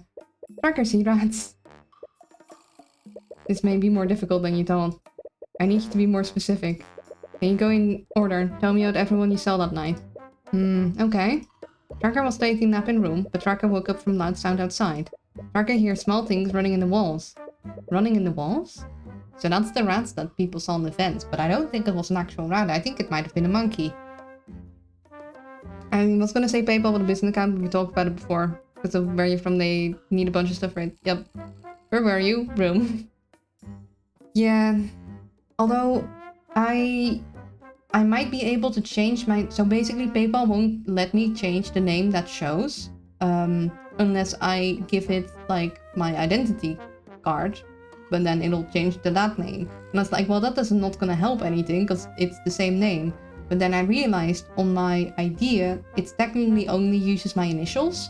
So I was wondering if I could maybe change it to just my initials and my last name, which still wouldn't be ideal, but I think it would be a lot less identifiable to just have my initials there. Because I have a super generic Dutch last name, so searching me, I've tried, because I've checked for that reason, like searching myself with my initials and my last name, like you get just basically every kind of business imaginable. Dragon called Queen, but she didn't answer, so Tracker decided to check the sound alone. Tracker followed sound outside. That's when Tracker smelled a bad smell. Bad smell? That's when Tracker smelled flying rat. Flying rat? You smelled a flying rat. Did you mean like a pigeon? Tracker couldn't smell where Rat was, so Tracker barked at him. Tracker must have scared Rat, because he fell onto the floor and dropped his stick.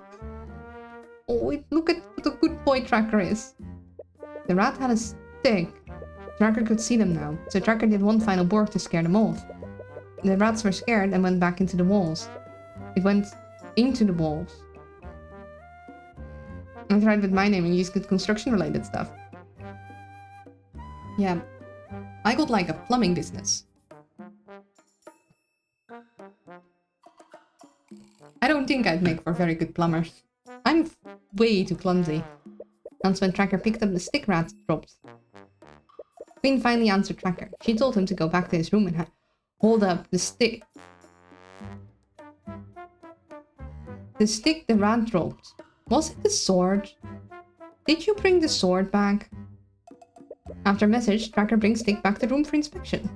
Did you remember what time this encounter happened? What is time? Right, an animal wouldn't really have a concept of that. Love the way the generic Dutch last name worked though. Yeah. Her magic rat with flying... No. The stick he brought back was a sword. What did he say, Tyron? Did he see anything? Well, he definitely saw something. Okay, let's try to take a moment to work through this. Tracker is an animal, and despite being able to speak with him, his use of words is very primitive. So you could carefully examine each of his statements. The first thing he heard was small things running in the walls. He thought someone else observed something similar that night. Tracker...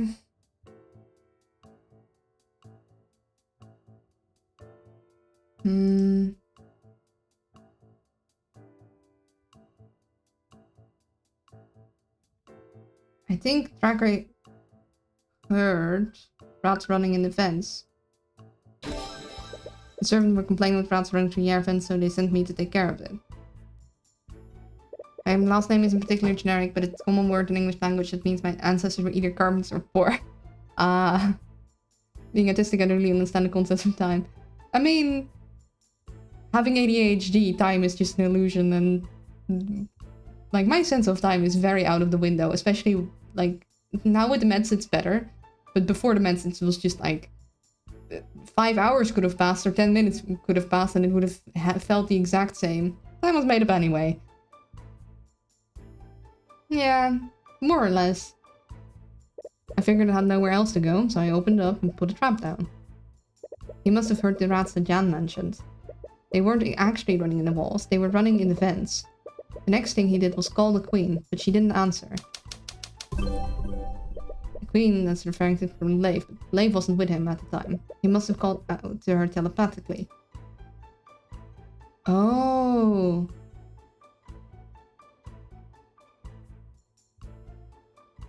The familial bond was nullified by anti-magic field. Didn't respond because she never got Tracker's message. Telepathic capabilities granted with familial bonds were disabled by the anti-magic field. Which means that this encounter happened during the lockdown. So that covers his first two statements, but you're not really sure what to make of the flying rat he saw. Tracker, why did you refer to the rat as flying? Because rats don't usually jump and fly. Yes, I got that. Is it possible that what you saw wasn't really a rat? Rats are rats. They're small things that run and hide. So rat is a general term for him. He uses it to refer to small animals that are acting suspiciously. Anyways, with everything you know now, his last statement doesn't make sense. I think he saw the monkey. Why did Tracker finally hear Leif? Answered him and happened to pick up the stick. because of the sword he picked up. The sword.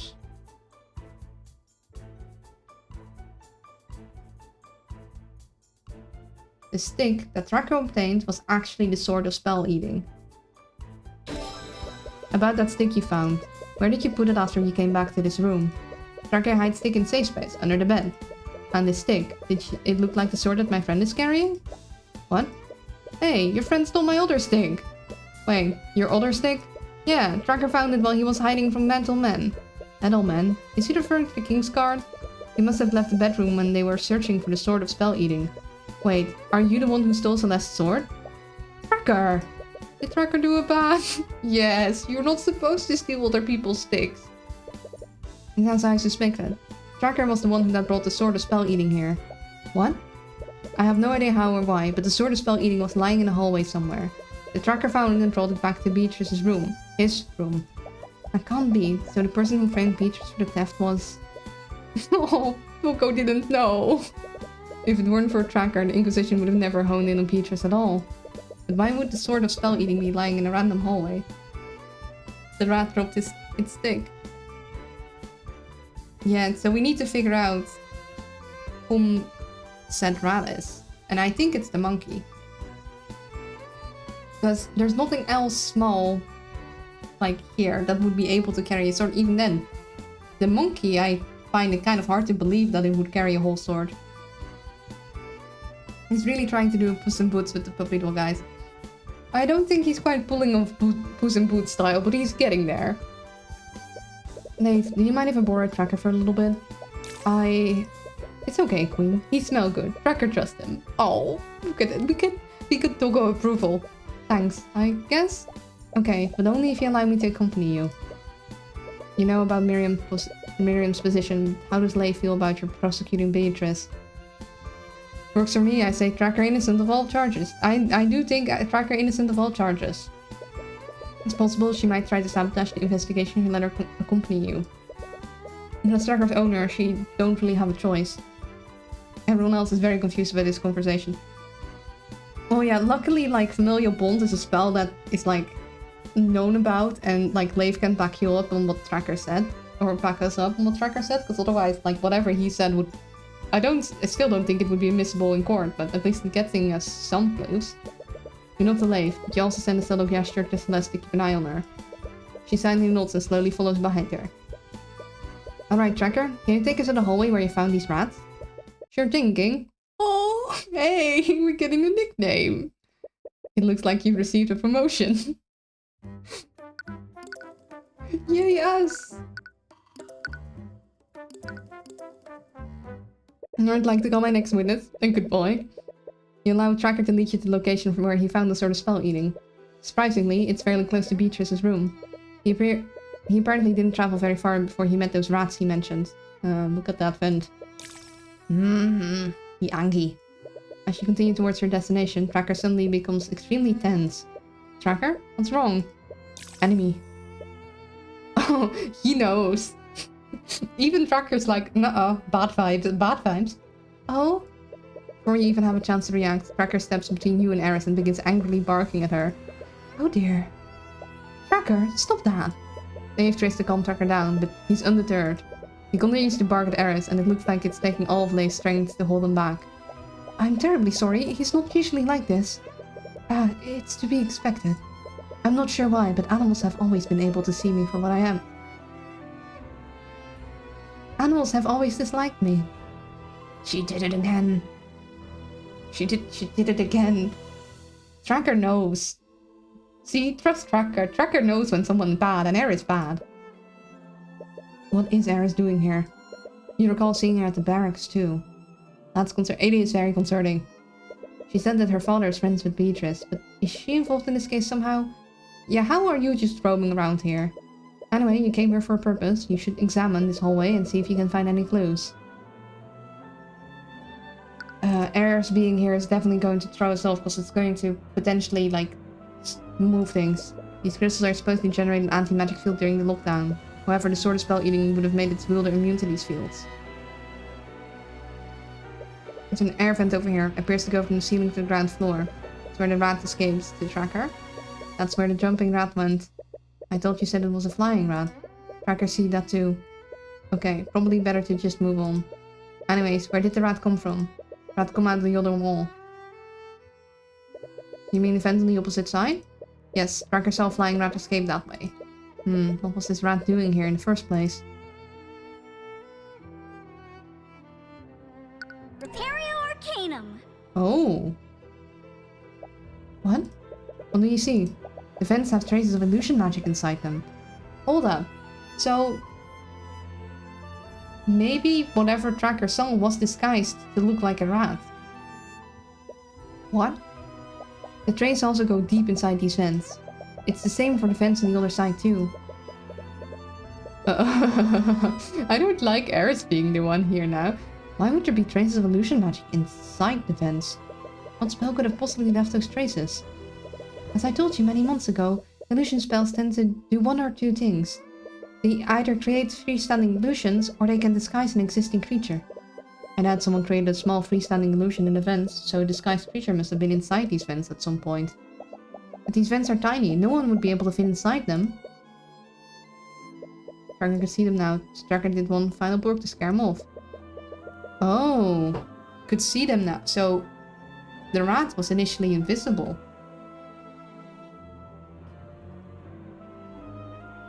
So the rat would be able to fit in these vents. Well, yeah, I guess that'd be true. That would mean that the rat had an illusion spell active on it at the time. It's not only that. He said that the queen finally answered him, and this happened after he picked up the stick. That shouldn't have been possible because of the anti-magic field. Tracker saw this rat during the lockdown. It would have been inside the anti-magic field created by the lockdown. There can only be one way that rat could have had an illusion spell active on it. Wait, you can't mean that rat was holding the sword of spell eating. Tracker... Okay, so Tracker's testimony is in my notes. I guess we're going to use a dog's testimony in court. What? But how is that possible? A rat wouldn't have the strength or hands to carry the sword. Tracker's vocabulary is primitive and limited. He used the word rat to describe small creatures that hide and act suspiciously. But even if it wasn't an actual rat, it still couldn't have been a human, right? You're right. It would have been a small animal. A small animal with the strength and dexterity to traverse a small air vent whilst holding a sword. Like a monkey. That's been allowed before in the US court. A dog? Yes, this is my familiar, Eugene. It was Eugene, wasn't it? No. Are you serious? You know that Harold has a motive to kill William Fragram. He was planning to defund the Harrison Hall of History. Although it didn't seem at first like... I suspected him from the beginning, but then... like... he didn't seem like he actually wanted Fragram to die. So then I was like, maybe I'm less suspicious now. But now he's high suspicion again. The moment I heard about the rats again, I was like, yeah, that monkey is involved. That whole sudden I'm gonna open up a lot of stuff for the case. Imagine murdering someone and getting done by the local bugs testifying against you. Identify murder. I think it's more like how the dog reacts, probably. I had an argument that night, and that's when William Fraser decided that he was going to defund Harold's museum. He must have struck a deal with Beatrice, and with Beatrice's portion of House Fragra, she could have easily kept his museum funded. He could have faked the robbery and sent his familiar to murder William. I can't believe this. And there's something else that Tracker said. Tracker could smell where Rat was, so Tracker porked him. Tracker must have scared Rat, because he fell onto the floor and dropped his stick. The rat had a stick? Tracker, you said you had to smell to see where the rat was. And when he dropped the stick, you were finally able to see him. Maybe he intended to threaten him? Fragraph fought back, hence the scratches, and the murder was unintentional. I don't know. But yeah, I'm not sure. There's definitely more going on here. But the reason the scratches, I think the monkey jumped on him and, like, attacked him with the small knife. Because the monkey wouldn't have been able to attack with a big knife, like a sword, but it would have definitely been able to use scissors. Or, like, a letter opener. And that's why it would be scratches, because if the monkey jumped on top, then he would have been scratched. And that's also why there would have been illusion magic around, because the monkey was, I think... this guy, then again...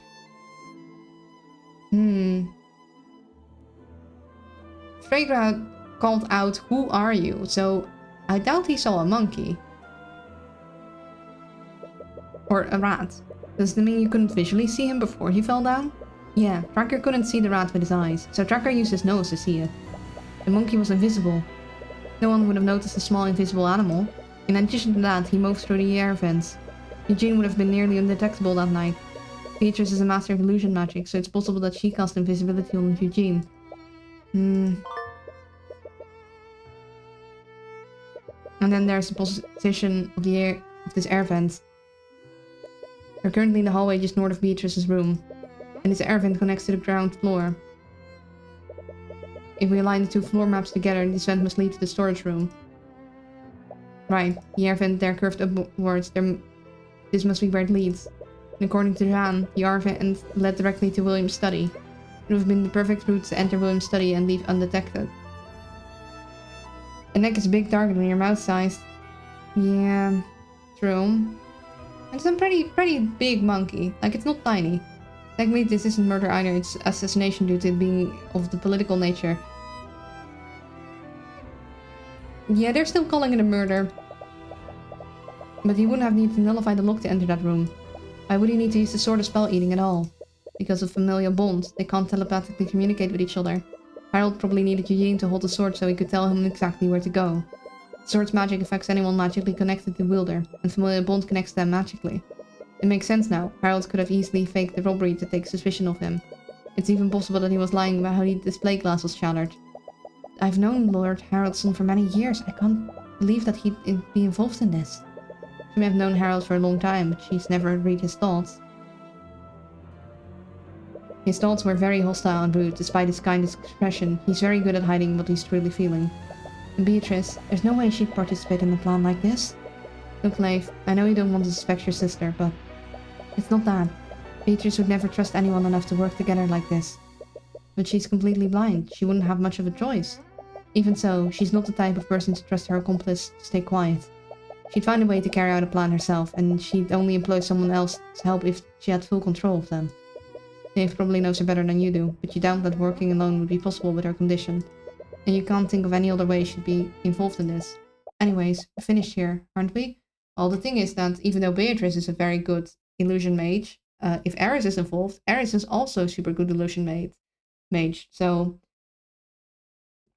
it could have been that Eris cast a spell on the monkey.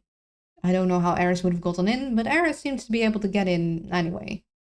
Or was she with Beatrice already that night? I'm not cute. But yeah, it could have been Eris that cast the spell. Although, clearly Beatrice is involved in some manner. She might have not been involved with spell casting at all. I'm not cute. Also, have a nice lurk, Ruru.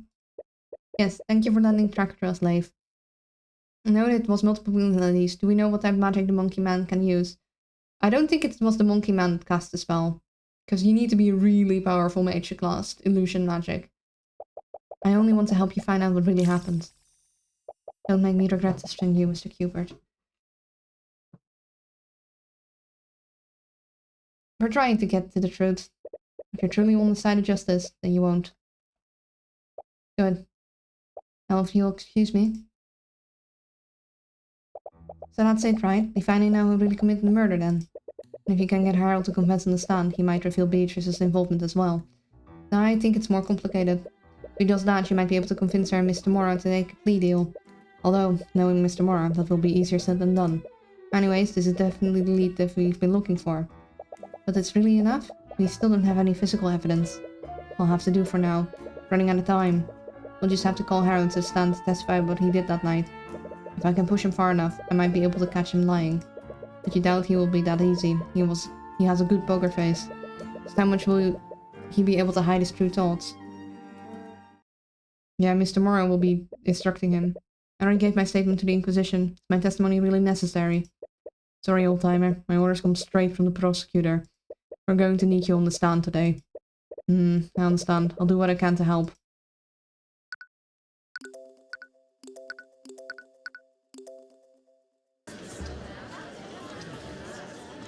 This is gonna be interesting. Court is now resumed for the trial of Beatrice Fregra. Let us review yesterday's proceedings. There was much debate over William Fregra's inheritance. More specifically, it was unknown whether the defendant had any claim to her father's inheritance. God, he's creepy looking. I don't like his eyes. This guy or the other guy? This detail was crucial in determining whether the defendant even had a motive to commit the murder. Luckily, the victim's will was supposedly read earlier today, and is now a part of the public record. Monkey Man. Ah, yeah, Monkey Man is... What were the results of the will reading, Mr. Kubert? William Frager was planning to leave all of his assets to Jaden von Sanctus, his hopeful son-in-law. However, this was predicated on the condition that Jaden marry the victim's daughter, Leif. And it's clear that Miss Leif will never follow through on this engagement. If the engagement is not made in 6 months, William Frager's assets would be divided amongst the 3 daughters. I see, so there was no mention of the defendant's disinheritance. Correct, Your Honor. This means that the defendant did have something to gain from the victim's death. Your Honor, despite the confusion around the victim's inheritance, there is still very little physical evidence that implicates my client. May I remind you that Miriam Frager was not telling the truth yesterday's proceedings. That, itself, is extremely suspect. And William Frager was clearly not above manipulation and lying. You can't prove that she knowingly gave false testimony. I'll admit that I can't prove that. I'll also admit that there's a lack of apparent physical evidence to substantiate your case, which is why the prosecution would like to call Harold Harrodsson to the stand. Lord Harrodsson? The sword of spell eating clearly plays a large role in the murder, and its theft is one of the few pieces of physical evidence in this case. As a gallery curator, I believe he can further elaborate on how the sword was stolen that night. More specifically, you can find out about what he did on the night of the murder. I see. Well, the court would definitely benefit from his insight. Bailiff, please escort Lord Harrodsson to the stand. Oh boy, here we go. Witness, please state your name and occupation for the court. Of course, my name is Harold Harrodsson. I am the owner and curator of Harrodsson Hall of History, located in Homenrid. That's quite the alliterative occupation. Harold, could you please testify to the court about how you discovered that the sword of spell eating was stolen? If it will help. I was keeping an eye on my gallery's exhibits when I realized that my familiar hadn't returned. I called him telepathically, but he didn't respond. I became worried, so I went around the manor to search for him. About an hour later, I returned to the gallery and discovered that the exhibit that held the sword of spell eating was completely destroyed. The artifact was missing, so I reported the crime to the knights at the ball, and they activated this discreet lockdown. So according to him, like, he couldn't communicate with the familiar, like, yet, whilst that should have happened after the lockdown. It happened. Luckily, we found the sword and my familiar later that night. So you went to search for your monkey, and that's why you didn't witness the theft. Yes, the thief was probably waiting for me to leave. They must have wanted to commit the crime without anyone seeing them. Or his testimony is completely full of it. His search for Eugene must have been covered that he's using to hide his actions that night. So how do you prove that?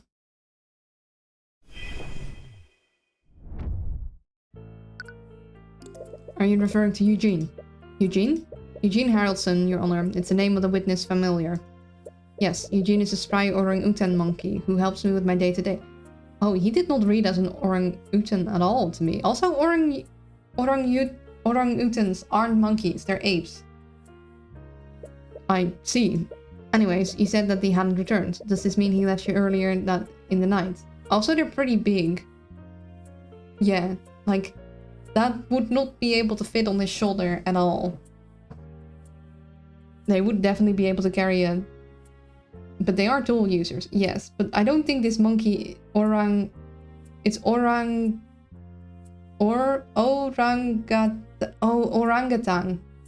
Sorry, I was saying it like Dutch. In Dutch, it's like orang-utan. So I was like, weird. They're tool users and stand use. Yeah, but it's like, it's on his shoulder. It's a monkey. It's not actually an orangutan. Does it mean he left you earlier in the night? Yes, he's always likes to explore large buildings like Fragrant Manor. But he usually doesn't leave for that long.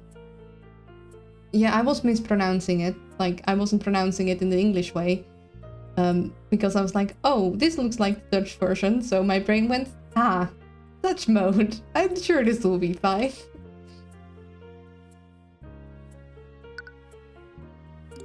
Does he typically ignore you like that?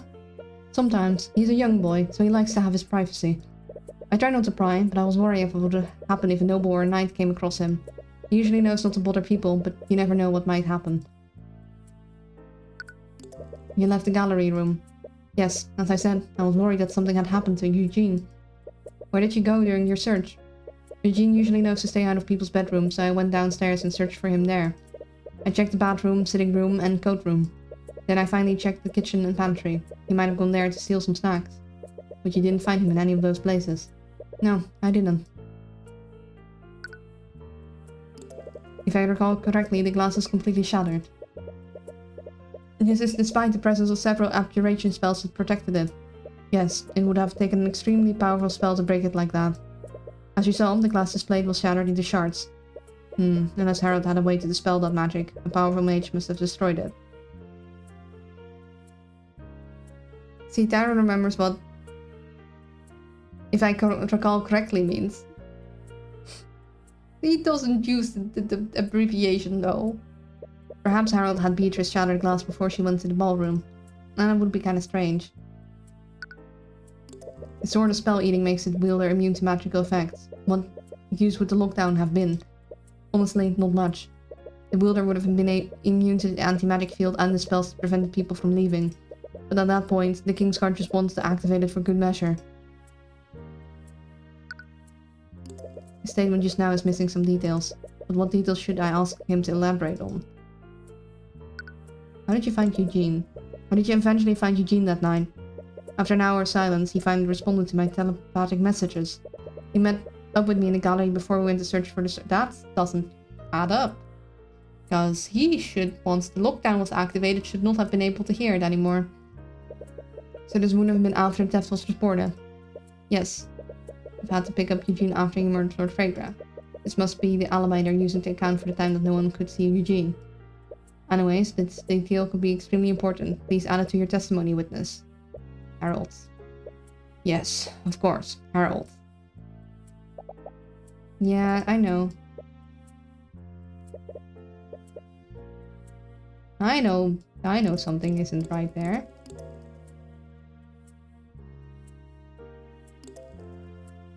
So he says, Eugene finally reported the telepathic... I think I should press once more on this.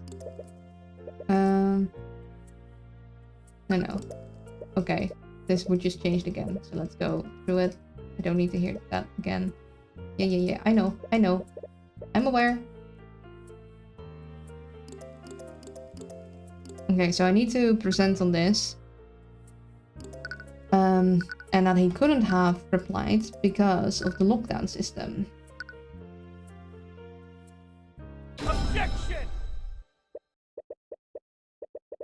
Harold, you found Eugene before you went to search for the sword of spell eating. This would mean that happened while the lockdown was still active. Am I correct? Yes, as much as I was worried about the artifact, Eugene's safety was far more important. That's the thing, Harold. You said that after hours of silence, you finally received a telepathic message back from Eugene. What? So that leaves one question. How did you communicate with Eugene telepathically? If you are both within an anti-magic field. What? Harold, in response to the theft, the Kingsguard activated the lockdown system to prevent anyone from leaving. That same lockdown system would have placed an anti-magic field over every inch of that manor. That field should have suppressed the telepathic abilities given to you by familial bond. You wouldn't have been able to speak with Eugene at all. Bum. Yeah, the lockdown lasted very long. Mr. Kubert, are you accusing the witness of lying in his testimony? Please, Kubert is blowing this entire thing out of proportion. Anti-magic field is a resource-intensive spell. You can't assume that they managed to cover every inch of the manor. Especially the areas that would only be accessible to a small animal. Mr. Mora, let's assume that Eugene managed to reach some sort of blind spot on the lockdown system. The magical telepathy granted by familial bonds connects two people.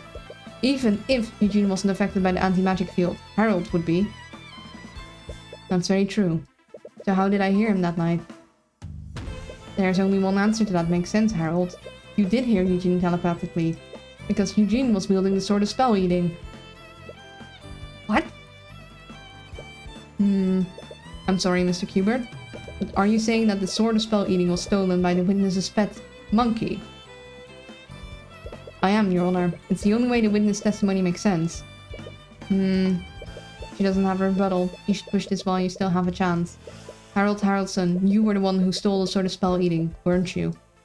And what reason would I have to steal something that already belongs to me? It was to take suspicion of you, because you were the one who had William Fragrant killed. Okay, we're going full in. You staged a robbery and used the sword of spell eating to make Eugene invisible. Then you sent him through the manor's ventilation system. Also, you could have him murder William Fragrant in his study. Oh, she's just letting us go for a reason. She's like, you're going on a tangent and nobody's following you.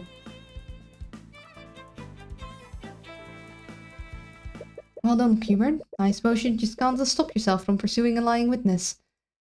It's what I do best, Mr. Mora. Of course. Witness, do you have anything to say in your defense? It's quite obvious, but I completely refute the prosecution's allegations. He's misguided, but he's just doing his job. You were expecting his thoughts to be hostile like before. Then do you also refute your statement about Eugene telepathically speaking with you? I know better than to lie on the stand to try save myself. I can't explain how it happened, but I stand behind my testimony. Eugene did telepathically contact me during the lockdown. But how did he do it? Oh. Harold might not have been involved. Did they? Hold up. Did they? Is the monkey involved, but Harold isn't? Wait, so he doesn't know how that telepathic communication happens. Perhaps he overlooked it when he was planning the murder with Beatrice. And that's your position, Hubert? That the witness sent the monkey to murder William Fragrant? It may sound ridiculous, but it's the only thing that makes sense. Or do you have any evidence to refute that, Mr. Mora? No, I fully and wholeheartedly agree with you, Hubert. Wait. Tyron? Hubert, did you forget that you were prosecuting Beatrice Fragrant? Oh dear. Yep. I don't think it's been mentioned someone else can control another person's familiar, has it? Yeah, Tyron kind of forgot that he was, I guess his defense instincts kicked in. Your Honor, even as a prosecutor, it's clear that Hubert just can't stop himself from finding the true culprit. To be fair, I think we all did, yeah. Wait, I also meant to say that the defendant conspired with the witness to commit the crime. Oh, really? And do you have any proof of this conspiracy to commit? Oh, Of course you don't. But even so... But let's assume that you did have evidence to prove your statement. It was really a plot formed by my client and the witness. What would my client even contribute to this plan? From what you said, this plot was completely carried out by Lord Haraldson and his familiar. Well, at last, he would have needed a powerful mage like the defendant to break the sword's display case and stage the robbery. So her contribution to the murder was breaking some glass. Can you prove that my client shattered the display case? And that you can prove that she did so knowing that it would somehow lead to her father's death? You might have gotten a little too eager to prove Harold's guilt. The physical evidence against my client was almost non-existent in the first place. Meanwhile, it seems the prosecution has just brought forward the physical evidence that implicates Lord Haraldson. Physical evidence that is supported by his own testimony. There has to be some explanation for this. Hubert, didn't you ask me something yesterday? If my client didn't kill the victim, then who did? I suppose I should thank you for finding the answer. Oh, Hubert, you played yourself. He's not very good at the I mean, to be fair, this is his first time being a prosecution. Damn it, all you did was make it more difficult to prove your case. But Harold has to be involved in this. You weren't wrong about that. Only Eugene would be small enough to traverse the air vents. So isn't there anything else you can use?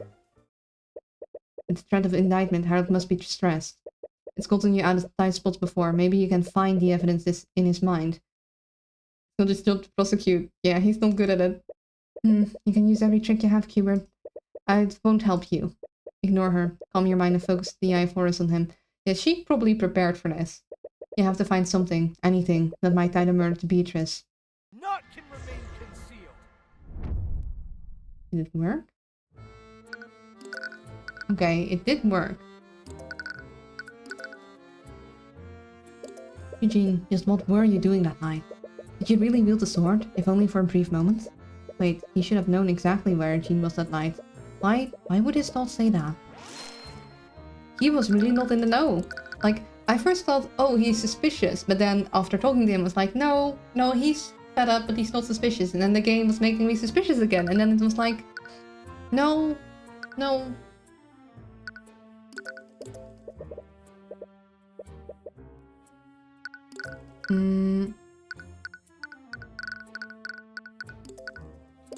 Can't believe that one of my artifacts was used to commit a murder.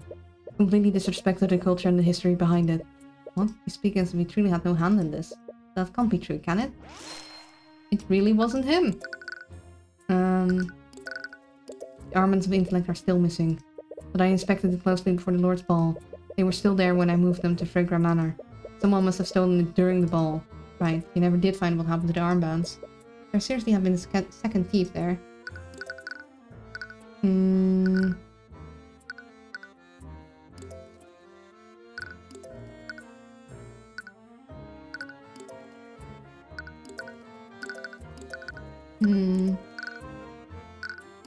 At least the earrings of Vitality were left untouched. It's one of the few artifacts left that imbued with skilled Lord's power.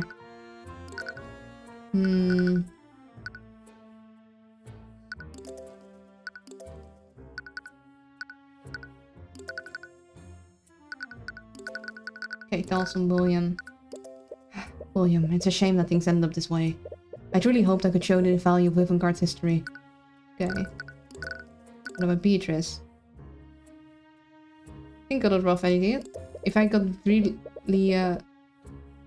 stuck, I'll ask you. It's truly a shame Beatrice was driven to flee from her own family.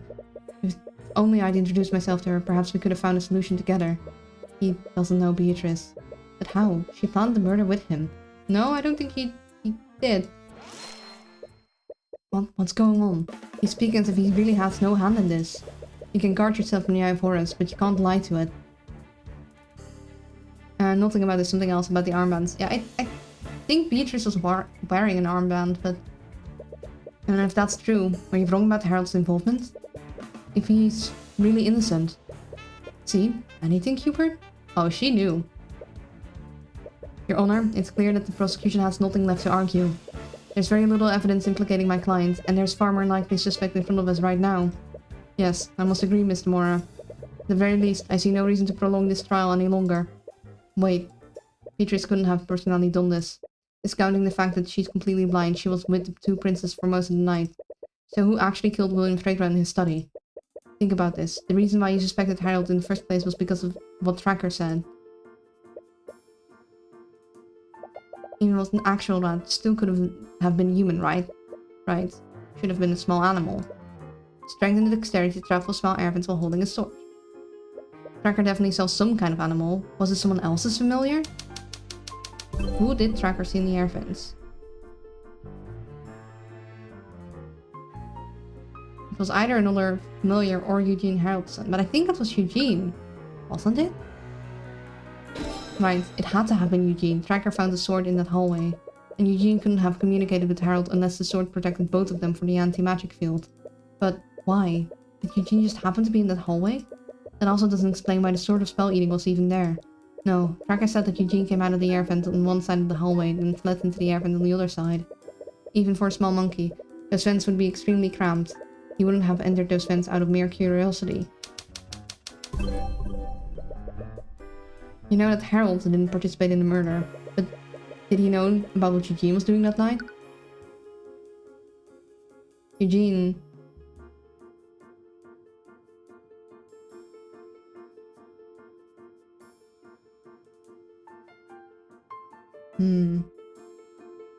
was not acting of their own free will.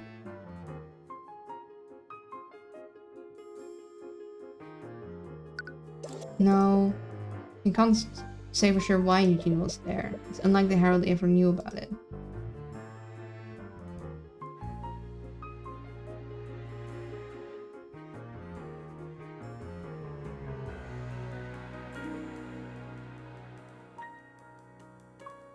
Because of blackmail? No.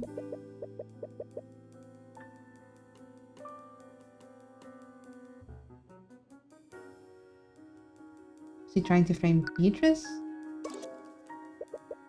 Trying to frame Harold? Doubt that. Is he blackmailed? He was acting of his own free will. That is the explanation that makes the most sense. But how? And why? Harold is the only person that is magically connected to Eugene. And even if Beatrice somehow got Eugene to follow her orders, she wouldn't have been able to direct his actions telepathically. Beatrice couldn't use any other conjuration spell to contact him either. She was also in the anti-magic field when she was with Aster. So if Eugene was the one who murdered William Fragram, was he acting independently?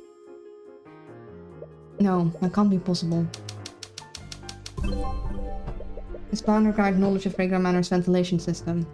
It also involved murdering William during the lockdown and destroying his will. Eugene might be smart for a monkey, but a normal monkey wouldn't have known how to identify and destroy William's will, even if Beatrice had somehow trained him to do all this beforehand.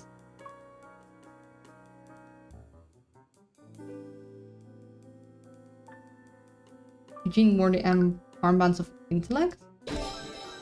No, it couldn't be. I discovered the armbands of intellect had been stolen as well. And unlike the sort of spell eating, we still haven't found the armbands. You look at the glass case where the armbands used to be. Oh, I see. So, yeah, magically intelligized monkey. But why would the monkey have the armbands? And why would he then decide to murder someone? He didn't shatter glass. Exactly, moreover, the armbands were actually replaced with a very well-made replica. Magical looks in the case can be disabled. And Eugene would know the unlocking word, because Eugene was with, like, Harold all the time. I made sure no one was using the spoken password. How many people know this password? Only myself. I personally oversee the transportation of these items when they're moved. But Eugene would have been there too. Only Harold knows the password, but someone could have overheard him saying it. Someone that's constantly looking over his shoulder. He made some ridiculous statements in the past, but there's no way that you should have entertained this theory. You'll have to be smart about this. Honor, I think there's one more witness that can clean up this discrepancy once and for all. Eugene pinched them when they were moving, that's my theory. Well, but Harold told something about, like, I checked them before they were moved there, so it had to happen during the night. So I think it still doesn't make sense why the monkey would do that. I believe he can prove the prosecution's case in the court. Really? I frankly find that hard to believe. Please trust me, Your Honor. There's an element to this that we all aren't seeing, and it's one that no one will believe. What do you have planned now? Are we going to call a monkey on the stand? Very well. I'll give you one last chance, Mr. Hubert. Know that if your next witness fails to unveil any new information, I won't hesitate to end this trial. Understand, Your Honor. I'm going to need you to be here with me for a moment. Why? Your Honor, the defense calls Eugene Haraldson to the stand. We're calling a monkey to the stand. I mean, it is an intelligent monkey. Just puts up with so much. How are we gonna communicate with it? Immediate stop of music. Like, she's not allowing this. Nobody's gonna allow this. Oh, Arya is rolling like, she's feeling this, and she's rolling over in a hospital bed being like, oh, I should have signed someone else. They're like, so unabused. Never mind, I retract my earlier statement, I'll be passing my verdict. Wait, just bear with me for a moment.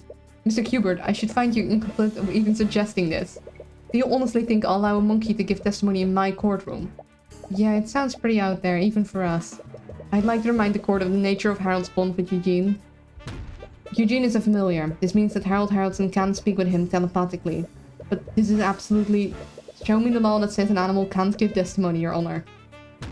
It may be unprecedented, but it's not against the law. He spoke with the dog earlier. Yeah, they did speak with the dog earlier. Very well. Your Honor, you can't be serious right now. Are you actually going along with this? Oh, Mr. Mora, I'm looking for any possible reason not to entertain this. But Mr. Hubert has a point. There are no laws against his proposal. We will change that after after this. We will make sure to make amendments to the law. So I suppose I must oblige his frankly insane actions for now. You know, they're just 100% going out for a night on beers after this. Yeah, he's so done. Well, I guess it doesn't matter. Unless if this will reveal anything. I can't believe I'm saying this, but... Bailiff, please escort Lord Haraldson's monkey to the stand. Witness, please state your name and occupation to the court. I could do without the sarcasm, Mr. Mora. Eugene is Eugene. Eugene is monkey. Bailiff, make sure to stay there. No grabber gets Harrelson's translations. Send in the monkey. You can't see the armbands on him right now. He must be at his normal intelligence now. Although, how would he even wear them? Perhaps he held them in his hands. They only require physical contact after all. He might have wore them like as a necklace, maybe. On his tail. He could have... I don't know. As a belt? Eugene, did you steal from the gallery on the night of the murder? That's not gonna go anywhere, Tyrone. Ook, ank. Eugene never steal from Harold. Eugene respect Harold. Then you'll have no problem testifying about where you went during the Lord's ball. Under the hat? Maybe under the hat. Can't believe I let you convince me to permit this. Oh, we're doing this. Eugene explore house. Eugene look for new place to play. Eugene also look for spiders. Spiders yum yum. Think Eugene steal armaments of intellect. You think Eugene steal armaments of intellect? Eugene never steal from Harold. Harold's friend. Eugene always Harold's friend. Apes strong together.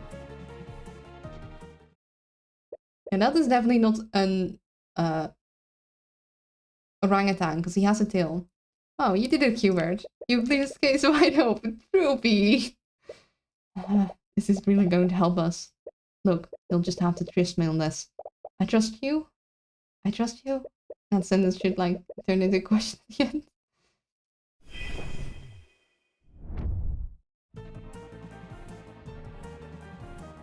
Oh, I can interpret. Press. Council associates. 4. Planner constantly changes while I'm always doing renovations. There's always a new discovery to be made. Doesn't make sense. Do you enjoy eating spiders? Spiders good, rich in nutrients. Wait, really? Some cultures in the Eastern Kingdoms eat roasted crickets. I've tried them. They're actually not bad if they're prepared correctly. I don't think I could ever be that adventurous. May you please stay on topic? I wasn't accusing you of anything, Eugene. Perhaps you accidentally unlocked the case and took them thinking they were some sort of toy. This could all be an honest mistake. Eugene, not dum-dum. Ooh. Eugene know how important artifacts are to Harold. Eugene never take from him. You might not have knowingly done it, but perhaps you took one of the artifacts by accident. Eugene never do that. Oh? Then how did you explain your brief contact with the sort of spell eating? Harold couldn't have telepathically contacted you unless one of you was wielding it. Oh, he's scared. The monkey is older than the demon lady? Yeah, I guess the monkey's 20 years old. Eugene don't understand question. Right, he won't understand how the sword works without his heightened intelligence. This case is kinda wild. It is. Unless... Consider yourself close to Harold. I would guess so. They literally have a magical connection with each other. Right, I suppose the bond between a mage and a swimmer would require a lot of trust. Harold saved Eugene from Batman years ago. Eugene would never betray. So your rescue. Batman lock Eugene in cage. He tell people to throw peanuts at Eugene. Oh. Harold take Eugene away from that prison. Lock up Batman. Oh. He seems to genuinely care for Harold. Could that be why he did this? He clearly feels indebted to him. That might have been his Oh, so maybe Eugene was like, oh, this guy is being mean to Harold, so I'm going to murder him. Also, the monkey looked like it was smacked against the wall. I know, it looks bad, but I swear this word meets the eye. You say so? There's something in his statements. He had to have been wearing the armaments on the night of the murder, which though, Felt reveals that. Thinking about how Tracker spoke, is there anything different in the way Eugene is speaking right now?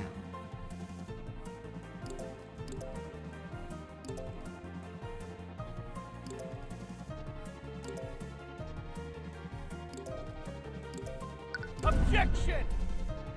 Not the one. This one? Objection! Well, there's gonna be some cartoon villain thing with the intelligent monkey version is evil and speaks with a posh English accent, but the Norwich is a dumb bag of rocks. I can't do a posh English accent though. Wait a minute. Eugene, ask you before if you stole anything from Harold's gallery. Eugene, no. Eugene would never steal from Harold. Hubert, don't waste your time by having him repeat that statement. That's the thing, Mr. Mora. That's not the same statement he made in his testimony. I'm back. Welcome back, Shadow. We're cross-examining a monkey. And he'll have an American accent. I also can't do an American accent. I can only do my accent. I asked the witness if he stole an artifact from the gallery. I never mentioned the Armaments of Intellect. Uh-oh. No monkey business. I reckon he'd sound like the monkeys from Madagascar. What are you talking about now? The witness lacks the understanding to differentiate between the artifacts. It was clearly just a simple mistake. It's not just the fact that he named the wrong artifact, Mr. Mora. It's the fact that he used its actual name. I'm afraid I don't understand what you mean, Mr. Qbert. Your Honor, animals can't speak the same way that humans do. Even when telepathic link is established, their vocabulary is extremely limited. Right, Cracker called the sort of spell eating a stick before. It was hard to understand what he really meant. Exactly, so that raises the question, how did Eugene know that they were called the Armbands of Intellect? Wait, how did he know? The armbands were stolen during the Lord's Ball and replaced with a well-made replica. Where are the armbands of Intellect right now? If he had worn the armbands when he was sneaking through the vents, he would have never had the opportunity to pull them back. He's still wearing them. He's just pretending to be dumb. And the armbands are still missing. Eugene is wearing the armbands at this moment. It can't be. Is he really? The armbands were designed to be worn by humans, so Eugene couldn't wear them on his arms. So where would he wear them? Under his hat? It's under the hat. But I can't do Bush accents. He initially thought he carried them in his hands, but there's a far simpler explanation. Eugene, you still maintain that you didn't steal the armbands of intellect? Eugene told you already. Eugene never steals from Harold. Then I suppose you wouldn't mind taking off your hat? Ooh. Smart monkey man. Are you serious right now? You don't think he's wearing them right now, do you? It's the only thing that makes sense. The armbands were taken the night of the murder, and they are still missing. If Eugene did indeed steal the armbands that night, he would have never had the opportunity to return them. He had no choice but to continue wearing them until the investigation was over. I'm gonna give a pat down to the monkey. This is absolutely ridiculous. You're spinning a fairy tale.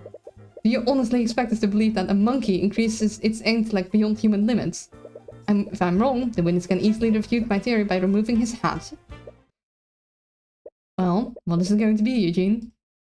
You see him fully break character, and he slowly but silently lifts his hat. No, you can't be serious. Everyone can see it plainly. He's wearing the armband like a crown around his tiny head. From out of his head, you see him pull out something else.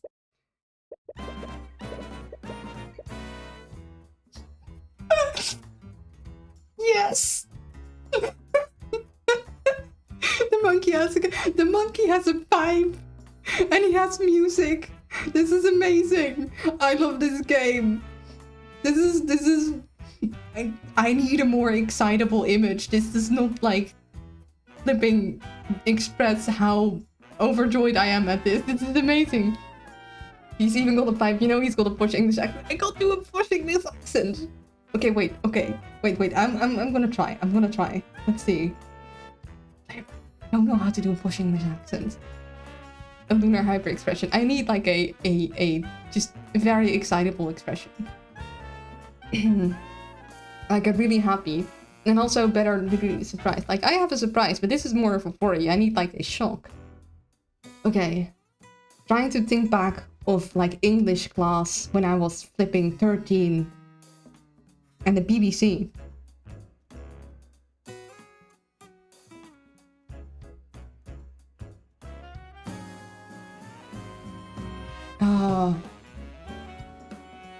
Bring up a YouTube video. Okay, we're gonna try it.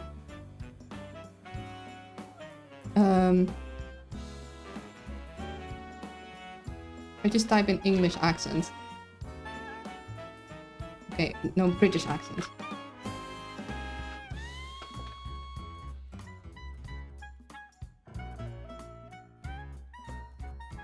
The 12 words to learn a British accent.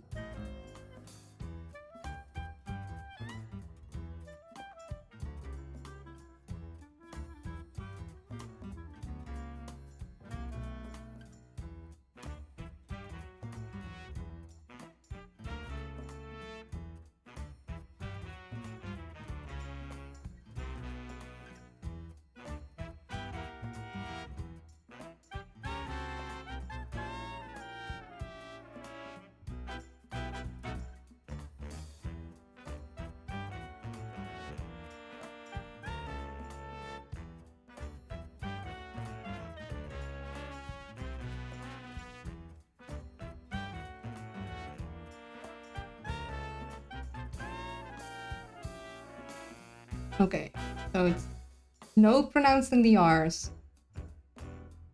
Monkey with posh British accent. Yes, we are interrogating the monkey. The monkey actually is a very intelligent monkey. I'm trying to learn a British accent in like 5 minutes to give the monkey a posh British accent. And I'm trying to recall school because I learned how to speak British English there, but I haven't spoken like that forever.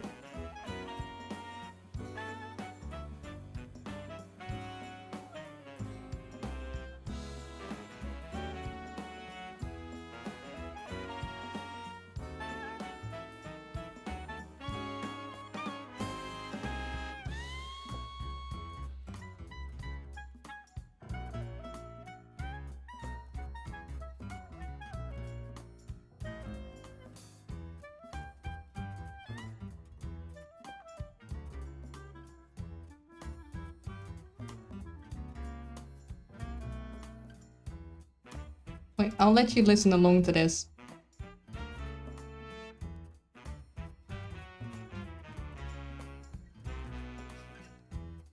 Potato.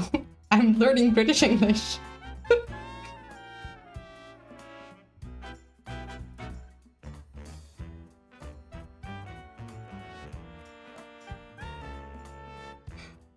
Potato. Potato. Sounds exact same to me.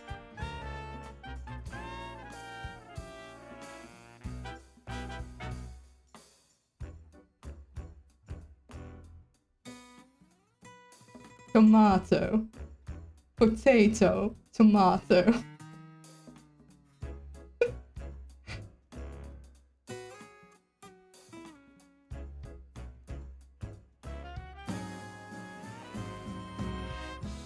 Bottle.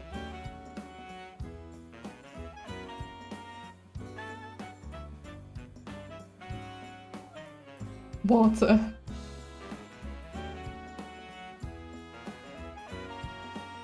Bottle. Water.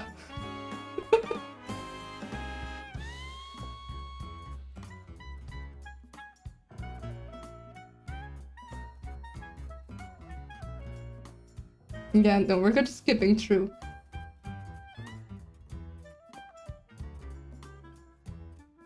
I'm speedrunning, learning, doing a British accent for this monkey. I'm posting an example of what I was thinking in the Discord. Okay, I'll listen to that, because I don't think I'm gonna be able to learn this. Oh. Monkeys.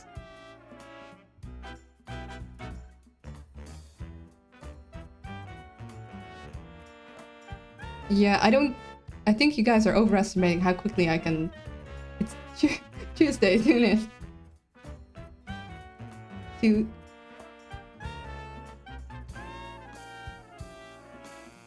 Tuesday.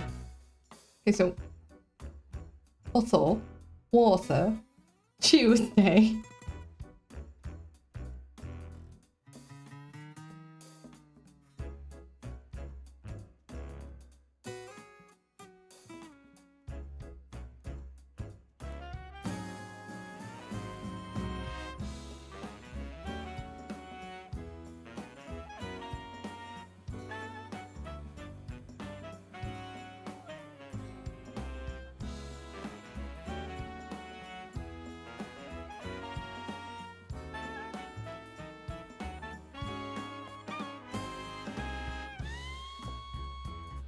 There, here, water, bottle, Tuesday.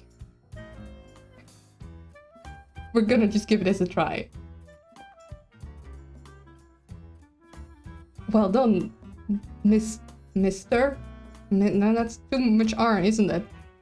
Almost getting it. I don't think we're gonna do this. Well done.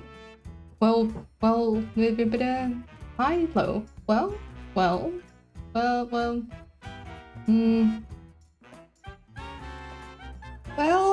Mr. Well done, Mr. Cuber. I should not have under. No. I don't think I can do this. Although, Mr. Cubert, I shouldn't have underestimated you. Are you serious? This how do I say the R when I'm not supposed to say the R? Probably, that doesn't sound right at all. Probably a blessing in disguise. I don't think I could bear debasing myself any longer. Longer? This is gonna go all over the place. Objection! Objection, Your Honor. On what ground, Mr. Mora? Couldn't know that, thank you. I'm trying really hard. And it's really hard to do a British accent. On what grounds? Everything about this situation is objectionable. It's downright absurd. Is he seriously Beatrice's accomplice? Objection. This is bad for my case. Exactly. Objection. We're talking to a monkey. The monkey is intelligent, though. But, Mr. Mora, we can't deny what's clearly in front of us. I was not ready for today. I don't think anyone was ready for today. Why is he even talking right now? Scholars believe that humans and apes evolved from a common ancestor. Perhaps all apes can speak the common language in the right circumstances. Objection. Monkey. Evolve. Please. I've observed. I say the R's hard, so I need to stop saying the R's hard, but please, I've observed your I can't not R. Your society. I think calling humanity evolved is being quite generous. This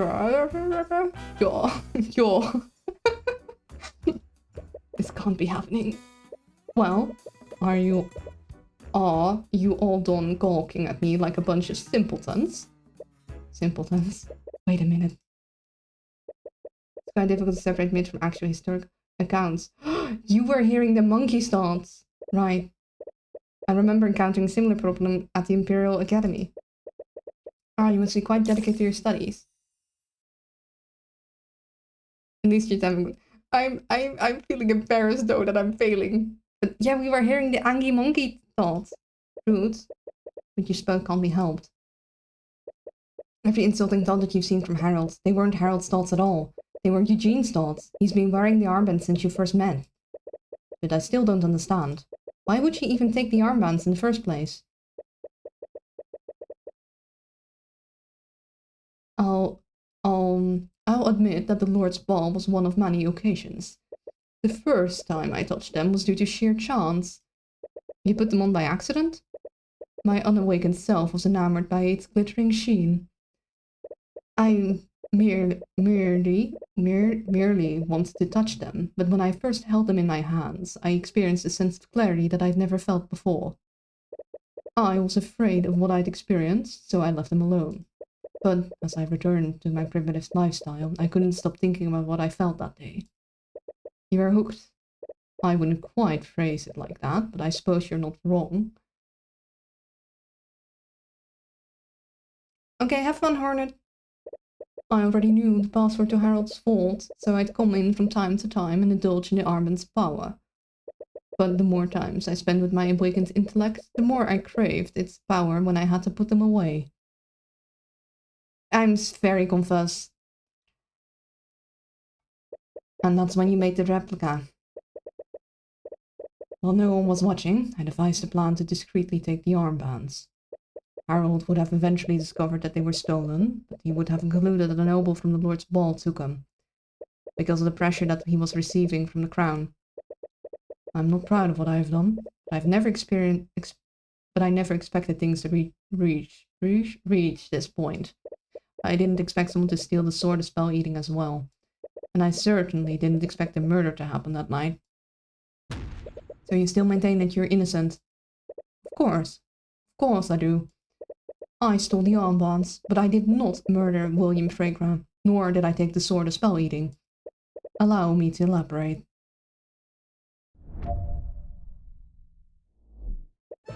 I'll admit that I took the armbands and replaced them with a replica, but I was not the crook who stole the sword of spell eating. Thefts were completely different from one another. The display case for the sword was completely shattered. I spotted the sword when I was exploring the manor. I was lying in the middle of a hallway. I wondered why such an important artifact would be lying here, so I took a closer look to inspect it. That's when I heard Harold call out to me telepathically. The sword must have protected me and Harold from the anti-magic field. I wanted to take the sword and return it, but a wild dog chased me away from the scene. He has a point. He didn't need to shatter the display case for the sword. Yeah, he already knew the password. The tracker said that Eugene was the one who dropped the sword. Furthermore, he escaped in the air vent that led into William's study. His actions that night were definitely not as innocent as his testimony implies. He must have lied somewhere. Maybe Eugene tried to intimidate Lord Fregra into, like, giving him, like, more, like, money for the museum because he cares, but he didn't actually murder him. He stole the armbands by using Harold's spoken password, am I correct? Yes, I sit on his shoulder most of the time. He obviously never suspected what I'd do, so it was a simple matter of listening to him when he transported the artifacts to Fregra Manor. And I can assume that you knew the passwords for the older displays as well? I do, and I can easily demonstrate it. You doubt that he'd lie about that when you can easily check it. Even so, he already lied about not stealing the armbands. Why would we believe you now?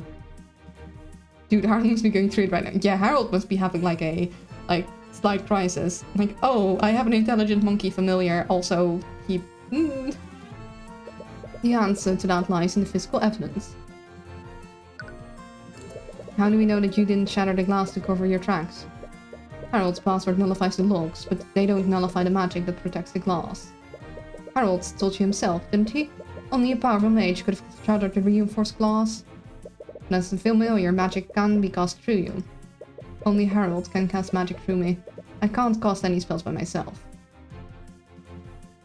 He's been listening the whole time, oh my god, what has he heard? I don't think Harold has anything, like, secret to hide from him. And even if I could, Harold's spell compendium doesn't have a spell that's powerful enough for that. His logic is sound, but if what he's saying is true, who shattered the glass? Anyways. I spotted the sword, da-da-da. But that location was near the Fregra's bedrooms. Don't tell me that you... What do you take me for? I know what a bedroom looks like, and I'd never enter one uninvited. And why were you there in this first place? I was coming back from the rooftop garden, but I suddenly felt something interfering with the armband's magic. The anti-magic fields. Yes, I was worried that something had happened, so I made my way back to the gallery to meet up with Harold. I see. Could you add to your testimony? Very well.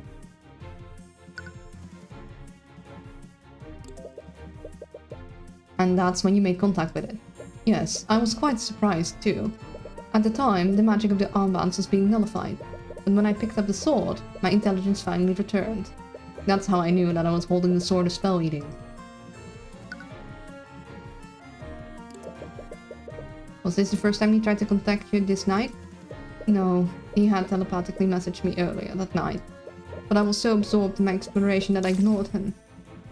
He was absorbed in his exploration. Would that really cause him to ignore a call from Harold? Didn't you have enough time to grab the sword? You were holding it after all. I'm not proud to admit it, but my survival instincts took over. At that point, I was more concerned about escaping that wild animal. You suppose that makes sense. Tracker is several times larger than him. He had every reason to be afraid. Story makes sense. There's no way he could have shattered the glass. Suppose so. Tracker saw him that night. He was definitely traversing the vents that hallway, which means he lied somewhere in his testimony.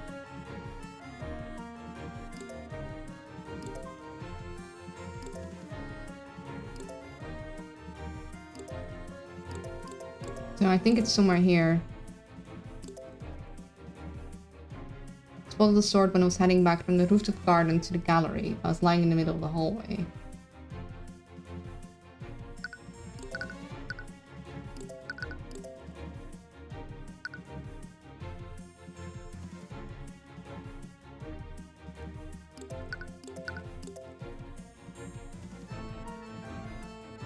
On the rooftop garden.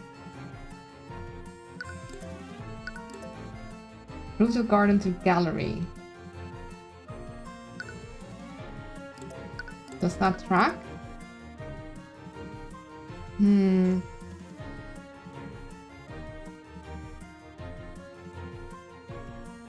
I guess it would.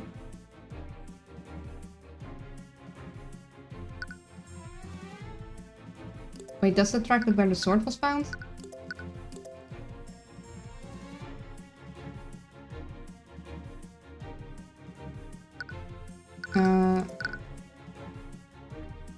North of Beatrice's bedroom.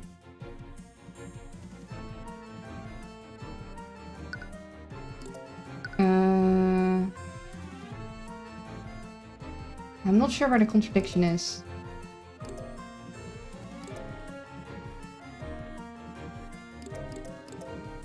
I think the placement is contradicting. Because he says north of Beatrice's bedroom, which was here. But he wouldn't have been there otherwise. So I think... Objection! Yeah. Eugene, I'm sure you're well aware of this, but the best way to lie is to hide a false detail with many truths. And what are you trying to insinuate, Mr. Cuba? You said that you were heading from the terrace to the gallery. Did you take any detours? Of course not. With the armbands nullified, my intelligence was slowly fading. I want to return to Harold as soon as possible. Witness, and I'd like for you to take a look at this floor map of Fragrant Manor. This is the location where that wild dog found the sword of spell eating. So tell me, Eugene, how did you spot the sword of spell eating? When it was hidden in the hallway north of Beatrice's room. That's... Why are you nitpicking such an insignificant statement? He probably just got distracted and went down the wrong hallway. Mr. Mora, Eugene came from the rooftop garden. Now I'm switching to the garden. And he was adamant that he went directly to the gallery to reunite with Harold. Even if his intellect was muddled, he was intent on reuniting with his worried companion. He definitely took the direct route. But if he did, he would never have been able to see into that hallway. I see your point, Mr. Kubert, but what does this mean? It means that the witness lied about where he was before he discovered the sword of spell eating. He wasn't coming from the rooftop garden. He came from the air vents in that specific hallway. The accent spread. I'm bad at doing accents. I'm not used to accent switching. So why were you in the hallway, Eugene? You lied in your testimony. Was it because you wanted to hide what you were really doing that night? Admit it, Eugene. You snuck through the air vents to avoid detection. Then you used an air vent in the hallway to break into William's study. After that, you murdered him using his letter opener, didn't you? That's not what I went there to do. No, I didn't mean... So he did cause the scratches, potentially. Order in the court. Witness, is this true? Did you break into William Fragra's study during the lockdown? Yes, I did enter his study, but not for the reason you think. William Fragra was already dead when I got there. What? What did you just say? It's true. Do you honestly expect us to believe a story like that? How could someone else have killed the victim before you got there? The tracker took the sword of spell eating, and you were the only intelligent creature that could have walked through the air vents. I understand how unbelievable and suspicious it sounds. Why do you think I lied in the first place? But it's the truth, Mr. Cuba. You have to believe me.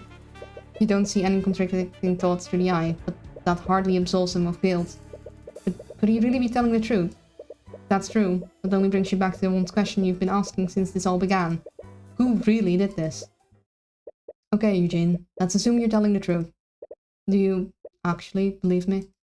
Let's not get ahead of ourselves. You're still my only suspect for this. But I know better than anyone about jumping to conclusions. So I'll give you the benefit of the doubt for now. I see. However, if you want to absolve yourself, I need you to tell me about what you really saw that night. There might be something, anything, that might point to who really did this. Very well. I'll tell you what I saw. Although, I doubt you'll believe me. I discreetly made my way to the hallway through another air vent. I exited the air vent in the hallway and tried to leap to the other side. I'm not sure if I was my waning intelligence or my desperation, but I collided with something that I didn't see. I fell onto the ground and found the sword of spell eating laying next to me. Oh, so he jumped into someone invisible. I wanted to retrieve the sword, but that wild dog forced me to retreat. After that, I continued to make my way to the study. And that's when I found William Fregra. He was dead on the floor and lying in a pool of blood. And as if I were blessed by the Guild Lord himself, I found the will that he was drafting, so I destroyed it. Frankly, Mr. Halton, I find that story very difficult to believe. I assumed as much, but you know what they say. Truth is stranger than fiction. Isn't it more likely that you murdered the victim? You're clearly trying to cover up what you did by saying that he was already dead. Honestly, I really don't know what to think. Is he really telling the truth? I think he is. I think the monkey's speaking the truth. But why were you there in the first place? It all began when William Fregra got into an argument with Harold. That cur wanted to defund the prestigious Haraldson Hall of History. I knew a man like William probably had many secrets. So I devised a plan to break into his study and find something that I could use to blackmail him. As you know, there's a small air vent in that hallway, and it connected to William's study on the ground floor. I wasn't aware that William was planning to stay in his study all night, so I thought I could look through his study documents without anyone seeing me. I suppose that does make sense, but is he really telling the truth? What happened when you tried to leap the other air vent, Eugene? I thought monkeys were extremely dexterous. Are you just clumsy? I have impeccable dexterity. It sounds like you struck a nerve there. I must have been muddled from losing the armband's magic. I think he bumped into someone invisible. How did you know it was the sword of spell eating? When I held it in my hands, I felt my intelligence return. But I also heard Harold calling out to me telepathically. He was clearly growing worried, so I knew I needed to move quickly. Did this wild dog have a white coat of fur? He did. Are you acquainted with him? Something like that. Well, next time you meet him, tell him that I don't appreciate being called a rat. I'm a proud orangutan. You have a tail, you're not an orangutan, buddy. Orangutans do not have tails. You can understand him. I've picked up a little of the canine language throughout my life. I'm also fluent in squirrel and pigeon. I can also speak owl, but I admit it's barely conversational. Owl! He speaks the language of my people. Hey! Let's go. He's a buddy now. I have to make sure he knows. He knows. We gotta protect. He speaks Dutch. Well, he's barely conversational in Dutch. And I'm not cute. As much as you want to test the validity of those claims, they're not relevant to the case. What happened when you entered the study? It seems awfully convenient that he was murdered before you arrived. I know how it may seem, but I'm telling you the truth. And you have any explanation for how the assailant broke into the study without this sword? I unfortunately do not. Please, it's obviously your testimony doesn't match up with the evidence. Yes, you're cute. No, I'm not cute. How dare you? Whoever did this either entered through the vents or they used the sword to nullify the law. And your own testimony states that the sword was abandoned in that hallway. Well, no. Only after he bumped into someone invisible. So it still tracks. Someone invisible went in, used the sword. Yeah, but they don't realize that he bumped into someone invisible. That's what's going on. What you don't want to happen, but does really contradict the evidence you have, it doesn't. Anyways, what do you mean discovered the body? I knew it was only a matter of time before someone discovered the body, so I quickly searched the room for something I could use. So you were the one who took the will. It's been trying to find it. What did it say? I was pressed for time, so I didn't read the entire document. But I found an order to his... What was it again? Executor? Not... Executor to defend the Haraldson Hall of History. Since he went out of his way to specify that on the current copy, I concluded that his former will didn't have this addendum. So he could save Harold's museum by making sure it never got submitted for probate. Anyways, do you have the will with you? My apologies, I crumpled up the will into a ball and ate it. I then left the room before my intelligence was completely gone. You're really hoping to see William follow through on his threat to disinherit Beatrice. It's hard to believe, but you can't see any direct contradictions. Should you press him more? But what if he's telling the truth? If you did do this, your next course of action is clear. Although, that still wouldn't explain how Beatrice fits into this. You recall something that Tracker said to you. Tracker, you said you had to smell to see where the rat was. And when he dropped his stick, you were finally able to see him. Does this mean you could visually see him before he fell down? Yeah, Tracker couldn't see the round with his eyes, so Tracker used his nose to see it. Eugene was invisible. But did Eugene hit it? Eugene, when you were carrying out your plan, did you turn yourself invisible somehow? No, I hardly had the means to. And even if I had someone convince Harold to cast a spell on me, he doesn't know how to cast invisibility. Very few mages do. Right, so you recall Eris saying the same thing during the Nightgrave trials. Only a master of illusion magic could do that. That's how you first thought Beatrice was involved. But if Eugene is truly innocent, did she turn someone else invisible? Well, if that's true, you're back right where you started again. No, think through this. Eugene's testimony fills in a blank that's been missing. Fell to the ground and found a sword of spell eating laying next to me. How did you know it was... yeah.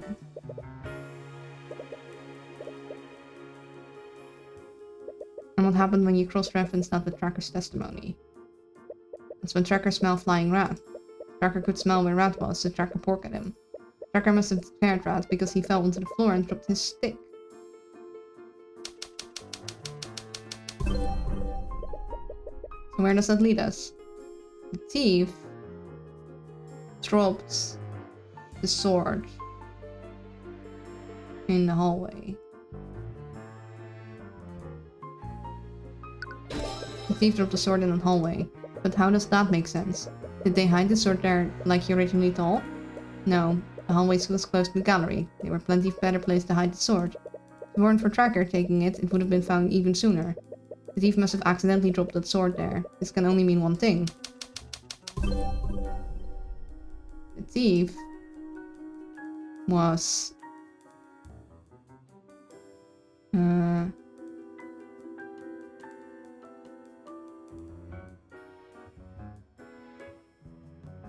I think the thief was sneaking through the hallway.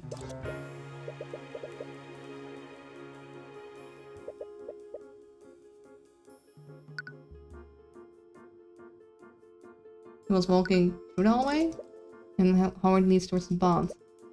Okay. Why was the thief there? He was...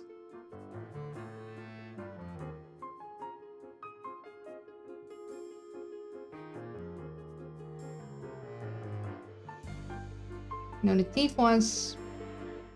breaking?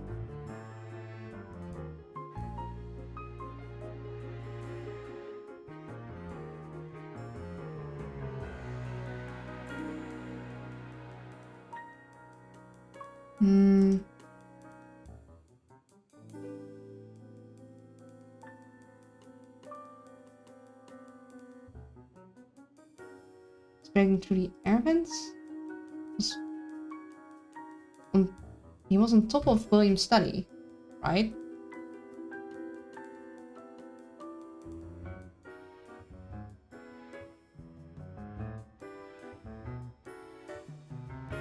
Something through William's study? No.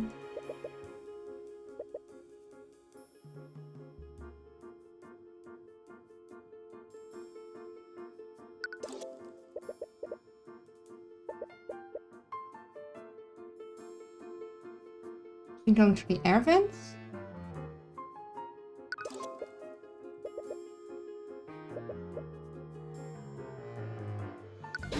Thief was also sneaking through the air vents. Okay.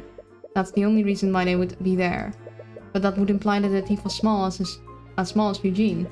Couldn't have been another familiar? And if so, why didn't Eugene notice them? Wait. I'm sure that was my waning intelligence or desperation, but I collided with something that I didn't see. Collided with something he didn't see. In other words, it was something that wasn't visible to him. It was invisible. Never trust anyone enough to work together like this. It's completely blind. She wouldn't have much... Hold up. Beatrice has a familiar too, maybe. Like a seeing eye sort of thing. You've been approaching the situation incorrectly the entire time. Through the eye, you knew that Beatrice was involved somehow. You just assumed that she was one part of a larger plot. The breaking of the glass and the casting of invisibility.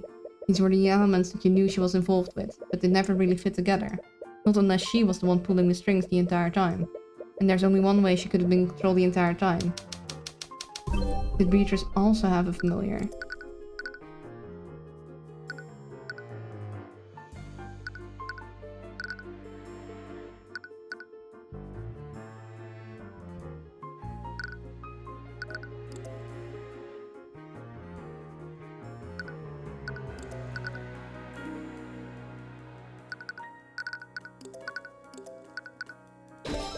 Couple of memories floated in your mind. Familiar is a creature that the mage has formed a magical contract with. Yeah, that explains the crashes. Animal attacked the dad and slit his throat. She slit his throat, because there's no way she'd be able to overpower him on her own. Yeah. Quite rare, very few mages take the time to learn how to cast it. Hi, I'm Tyrone Kubert. I'm Miss Mora's ward. Hand, say curse. Sorry, I didn't mean to do that. Bit of a habit. Beatrice. You didn't know that she was blind back then, so you barely even noticed it. But how did you know that you were holding out your hand? Well, do you have any other questions for me? If you're wrong about this, Beatrice will surely be acquitted. And after that, the Inquisition will turn their attention to Harold and Eugene. There's only one way to know for sure. Your Honor, the prosecution has no further questions for the current witness. He is dismissed. What? I see. You have something else planned, don't you? Yeah, and I actually need your help. Really? You tell her about your plan. Really, I feel like you're making some big assumptions there. I think I have some rough ideas to what her familiar could be. I guess we'll find out. Wouldn't the Inquisition check for something like that? Oh, 1 second.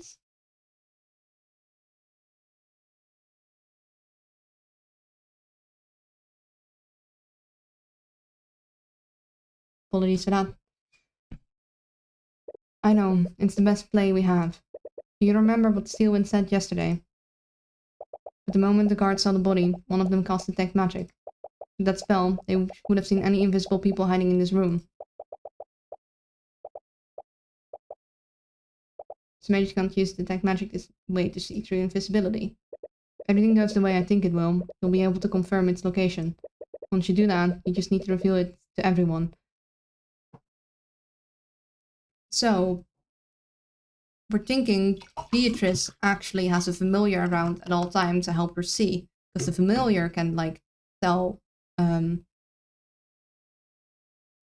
when stuff is happening, like someone holding out their hand. Alright, I'll follow your lead then. So, Mr. Kubert, how do we proceed? Your previous witness brought about more revelations than I could have ever guessed. However, you still haven't given us a substantial explanation about how the murder occurred or who actually did it. I think it's a bat, because the clapping looks like echolocation of some kind. Oh yeah, I could see that. But then, wouldn't it make more sense to have... I mean, I guess a bat is a flying rat in some sense, but wouldn't it make more sense to have a familiar that can actually see to help her there? But yeah, I was thinking she was using the claps for her own echolocation, but maybe she was using it to help the bat. But the bat wouldn't need the clapping. The bat could do its own thing.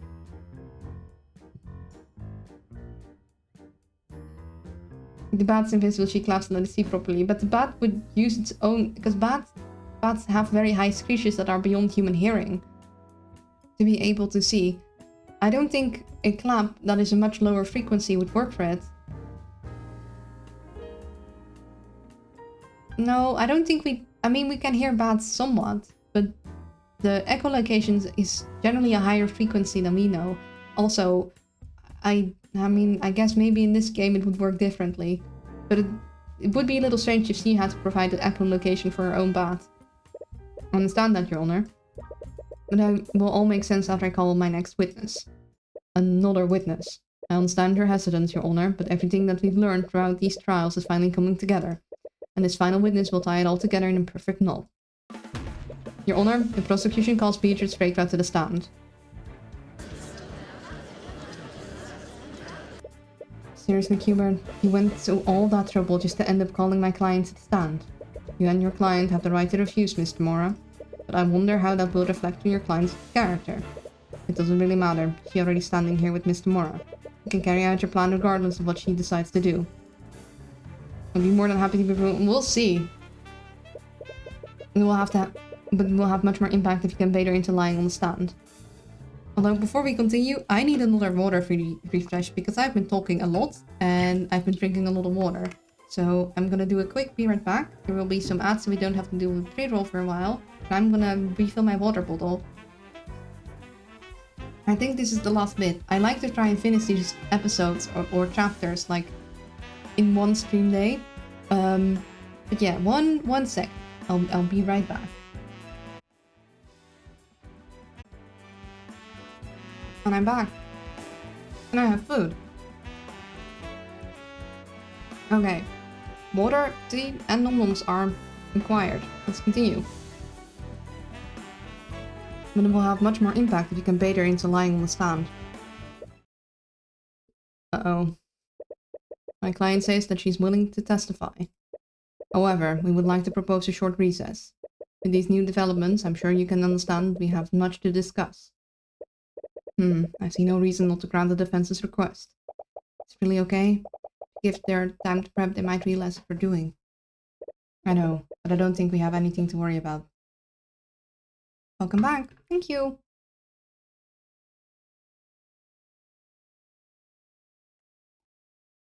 Stop watching the stream in bed. No, don't rest my ability to Wait, hold on.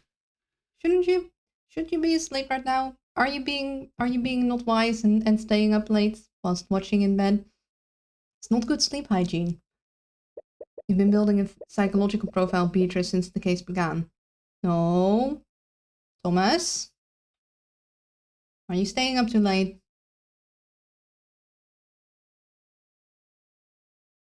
In my defense, I'm staying up late, but I'm not in bed. Not right now. Okay. Well, being in bed whilst watching stream also is bad. Like, good sleep hygiene is very important. Which means no watching videos in bed. Like, bed is for sleep. I still... my shoot from uni this morning. It's not late. It's 9 AM. It's fine. Depends if it's 9 AM in the morning and you just woke up, or if it's 9 AM, like, and you didn't sleep all night. And how are you going to stop me? By being disapproving. I'm disapproving. Don't watch videos in bed. Bed is for sleep. It's not cute. Be intimidated. Take care of yourself. I need to move on because I want to finish this today, hopefully.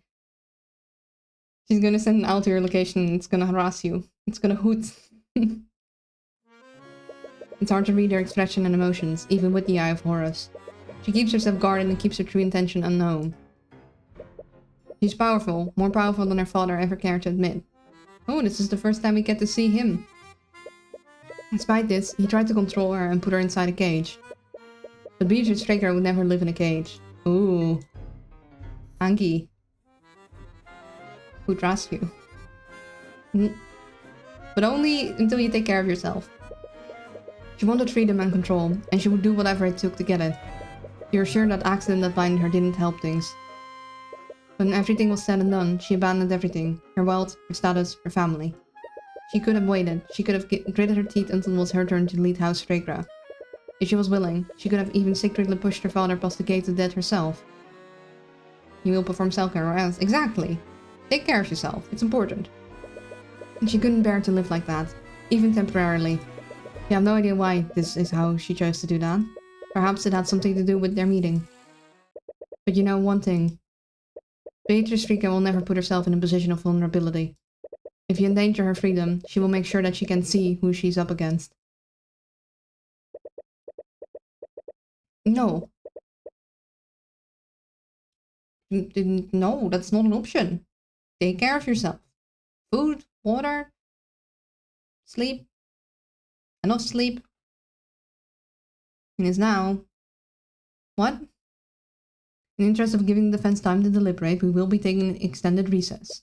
Court is adjourned.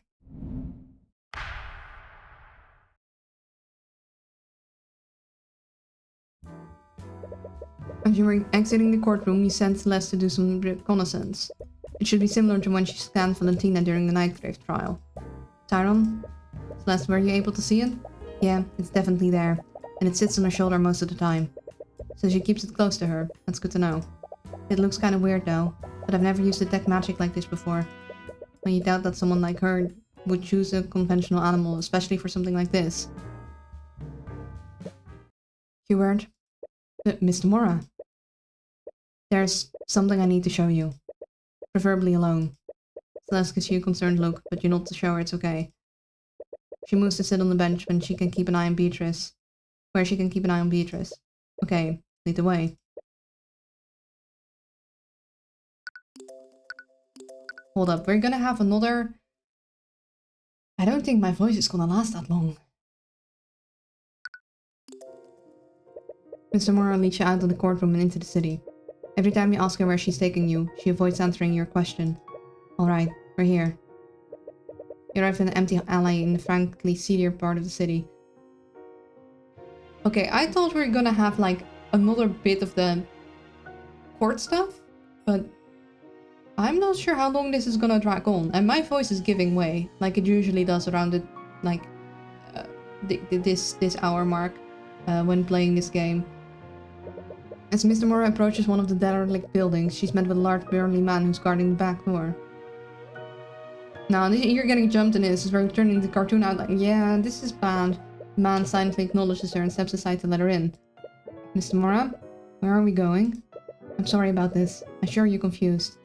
But please trust me. I'll explain everything. Are you gonna kidnap us? Before you have a chance to ask more information, she moves into the building. The man guarding the door looks at you expectantly. The entire situation doesn't sit right with you, but you still continue to follow her. No, you need your bodyguard. Despite your recent disagreements, you know you can trust her. Buddy? As you head further into the building, you find yourself in a surprisingly well-furnished room. From how it looked outside, you would have never guessed that it would look like this. It almost looks like a room that you'd encounter in the Fregra Manor. And as you enter the room, you spot several mercenaries standing at various points in the room. And most surprisingly, you see Eris standing at the end of the room. Nope, I had a feeling. But nope. You give her a confused look, but she simply smiles and waves at you. Sitting at a desk next to her, you see a man with an eye patch. It looks like he's been expecting you. It's the boss. It's the eye taker. He does look cool. I'll give him that. So the similarity between him and Eris are very minimal. And he has his own music, which is also like... I think he's the big bad. Ah, Tamora. Yeah, she has bandages over her hand. Upon seeing you two, he cordially welcomes Miss Tamora before turning his attention to you. And you must be Tyron. Tamora has told me a lot about you. I see, but who are you? I've been called many names over the years, but my favorite has always been the Eye Taker. Occupation boss. The Eye Taker. From the sounds of it, you've already heard of me. Mr. Mora, what is this? Why are you working with the Mafia? My daughter Eris has told me all about your work prosecuting this case. Plot twist, you were the murderer all along. Yeah, this is intimidation. She is his daughter? Yeah, we knew that, but they didn't. But I have to say, I'm quite impressed. Getting a monkey to testify? I don't think I could even pull off a grift like that. You've pretty much blown past my expectations, why I... Get to the point. As soon as you interrupt him, you feel every person in the room tense up. Buddy, you just interrupted the Mafia boss. You don't have your bodyguard with you. You don't even need the eye to know that your interruption put them on edge. Relax, everyone. Kids will be kids. I'm a father myself, you know. Anyways, I'll get straight to the point. I'll have a certain interest in the outcome of this trial. What are you talking about? Little Lady Fregra has been a client of ours for a long time. I've done quite a lot of favors for her, and the time has finally come for me to collect. Those debts that Steelwind mentioned. They all belong to me. But there's no need to worry. I know she's good for it. That is, if she can inherit House Fregra. What? Tamora's a good attorney, even without my help.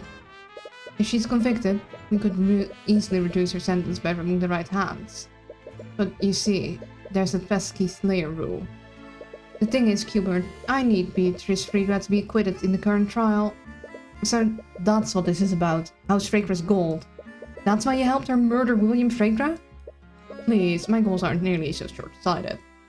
I have big plans, not just for Beatrice, but for the entire kingdom. And I need House Fregra for that. Just like you needed Justin Way. Tyrone! Oh, Justin. It's a real shame what happened to him. Don't act so innocent. He would have never tried to rob Dragonstone if you didn't threaten him. Is that so? You think I just randomly showed up on his doorstep one day demanding gold? He was the one who came to me for help. I just told him to pay back what he owed. If he hadn't come to me, then wouldn't have been some other criminal. But that's besides the point. Enough about what I wanted from Justin. Let's talk about what I want from you. You want me to throw the case. Nah, I love this kid. I don't have to beat around the bush with this one. No one will doubt you, especially considering the amount of work you put into this already. You don't need to do anything. Just take a dive. And let someone else take the fall. No matter what happens, the court will blame someone for this. If it makes you feel better, I can assign tomorrow to defend the old man and his monkey. That way everyone can come out of this unharmed. Everyone wins. Except for the fact that the murderer will be put in charge of House Fregra. Please, as if that's any worse than the people in charge of the older noble houses. If you recall, there's already a murderer in charge of House von Sanctus. And they're all dirty. You've seen it, haven't you? They rig this system. They pay, threaten, or even kill people that get in their way. All we're doing is leveling the playing field. Tyrone, please, just listen to him. How can you just go along with this? I told you a long time ago that there were certain parts of my job that I couldn't tell you about. Well, this is it. This is what we need to do to beat them.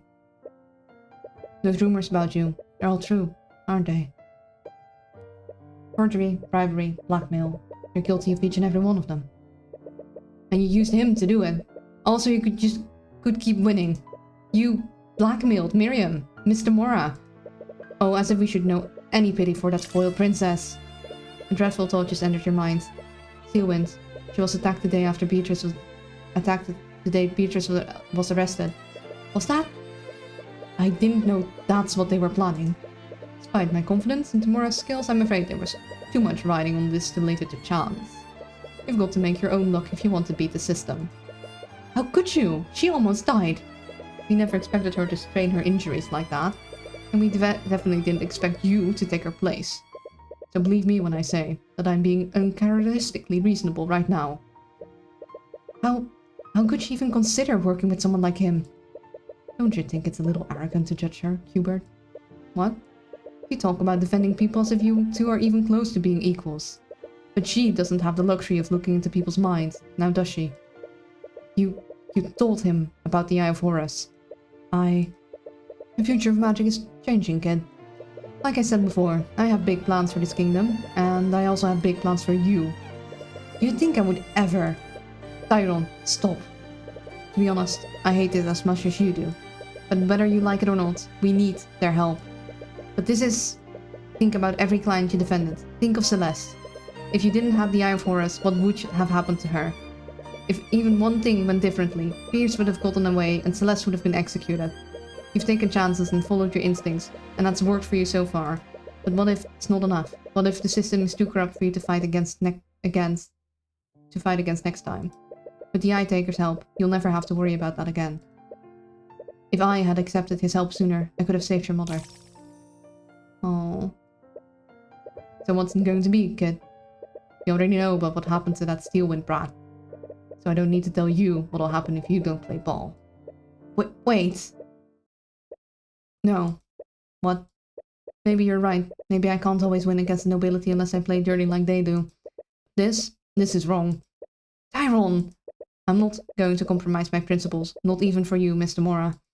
I'm sorry to hear you say that, kid. I really am. With one motion of his hand, every mercenary in the room draws their weapons.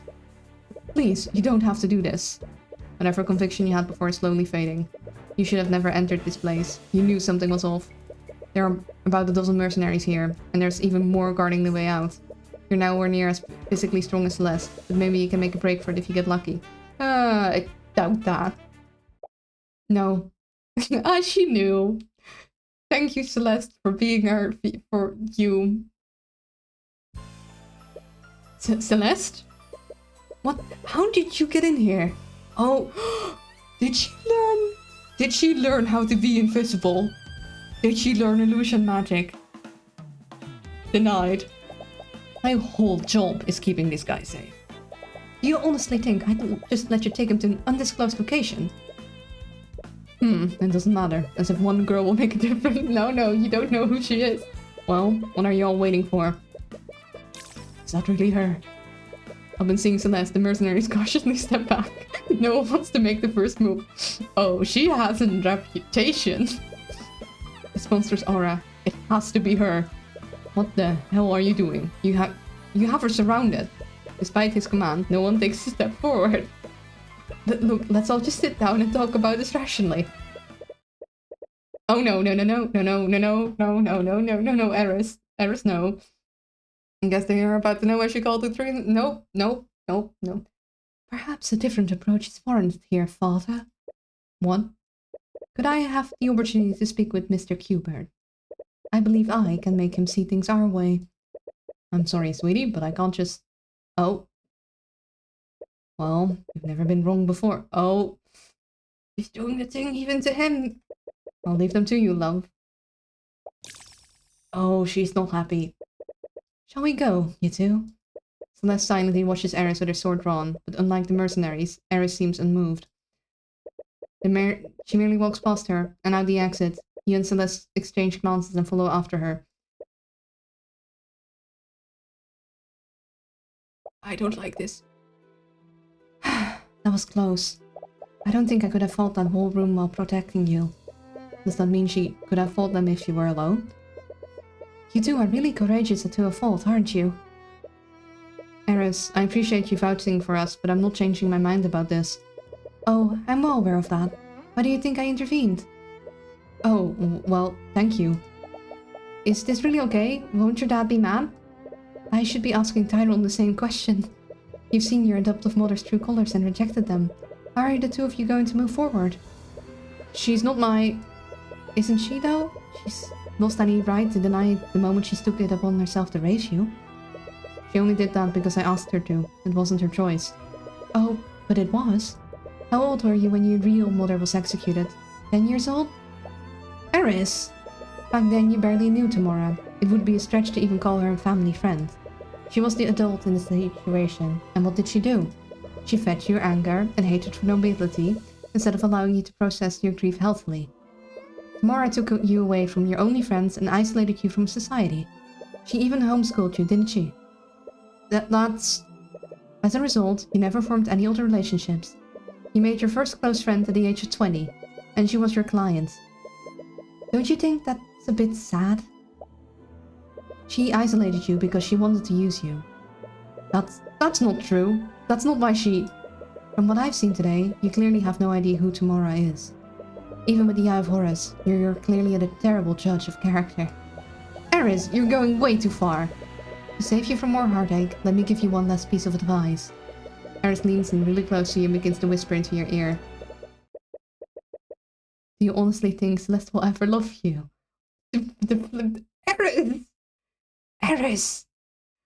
Eris, the heck? Eris, why? What? I'm sure you understand now. Tomorrow I can only afford to pay your exorbitant salary because of my father. You've already burned that bridge. So where do you think the Crimson Demon will go when you can't afford her services anymore? No, she's not... With Flynnheart dead, she has to worry about her mother. Do you think she has the luxury of playing around with you for free? Or did you actually think that she enjoys spending time with you? Tyrone, you have to look at this rationally. Any support or affection that she's given you has only been to keep you as an employer. You seem to know a lot about these things. I had to do a lot of networking when I was a mercenary. Do you know how many times I had to charm a merchant into hiring me? Why are you doing this? Because I want to finally break you. I'm just trying to keep you from getting hurt. It may seem cruel, but you have to be realistic about these things. You trusted Tamora and she betrayed you. Try not to make the same mistake twice. Celeste didn't hear anything she said, but she seems to notice how it's affecting you. Eris is not doing a good job convincing us. Eris is scary. Eris, that's enough. My apologies. I've been told that I've been too blunt sometimes. But I do hope you'll think about what I said. Anyways, the trial should be starting soon. We should make our way back to the courthouse. I'm genuinely curious to see how this trial ends. Hey, Tyrone, are you okay? She's laying the seeds of doubt. Ares is the one doing the possessing. I think Ares is a demonic being. I don't think she's actually the guy's child at all. I think he might have made some kind of demonic pact or something. I don't know. She's not a human. She's not a human. She's definitely not human. What did she say to you? She reaches for your hand, but you instinctively yank it away from hers. Tyron? Sorry, I didn't mean to. I'm okay, really. Okay. Is he mad at me? You can think about everything else later. But for now, you know that you need to do what you need to do. You need to convict Beatrice Fregra.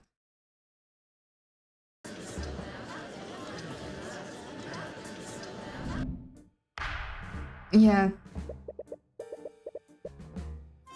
She's the god of... No, she's the god of discord, not war. And you want... I know she's 16. Aeon only realized that later.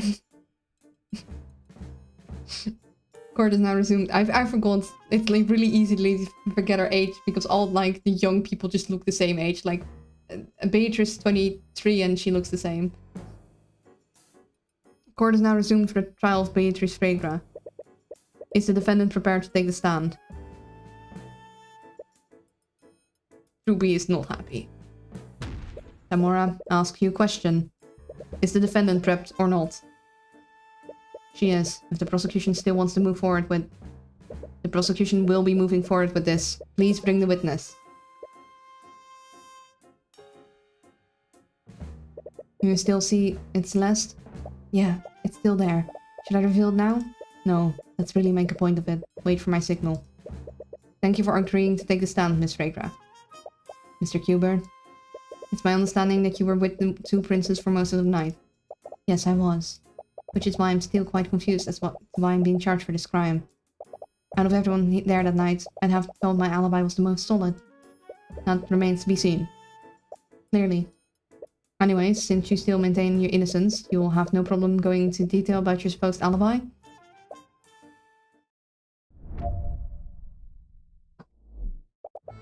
As you know, I was with Crown Prince Aster and Prince Alaric for most of the ball. I went there after my meeting with my father, and I remained with them until I was arrested for his murder. Lord Steelwind and the King's Guard kept watch over me for the entire night as well. I neither had the means nor the opportunity to steal the Sword of Spell Eating and break into my father's study to murder him. Objection! Oh, we didn't do nothing. Like, well, clearly. And that, Miss Fregra, is where you're mistaken. You definitely had the means to commit both crimes while under the eye of everyone there that night. The most effective tool an attorney has is revealing a contradiction in witness testimony.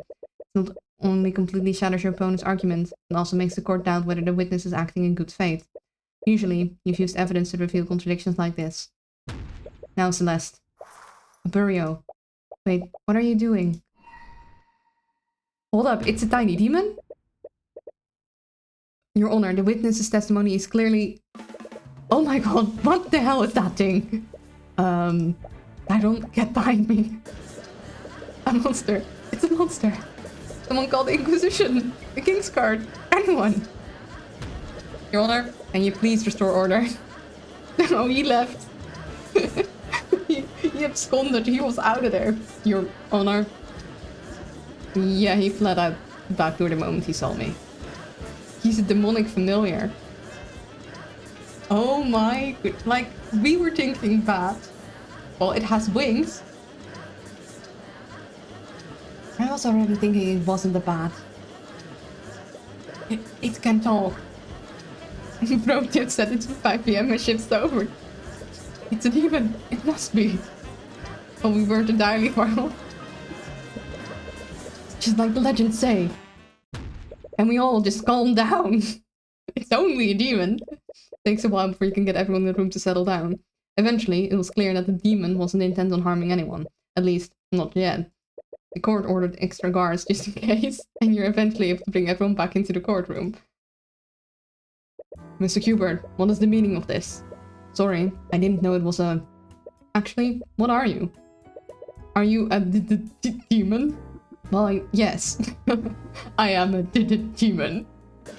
You must actually exist? I thought they were only... Your Honor, only 2 demons exist. The defendant has made one into her familiar. There's fucking... He dipped. He was out. Honestly, reasonable decision. She's only blind in the literal sense. She's constantly looking through the eyes of her familiar to see. And? What do you mean, and? It's pretty obvious that making a pact with a demon is incriminating by itself. Tell me, Your Honor, do the laws of Guard prohibit entering a court with a demon? They don't, but... And my client has committed no crime. Even so, I really would have preferred not revealing Maruna like that. Maruna, is that your name? It is what most people call me. I feel like I should give him a very gravelly voice, but I just can't. I mean, he's cool. Well, I suppose you have a point, Tamora. Having a demon as your familiar isn't technically illegal.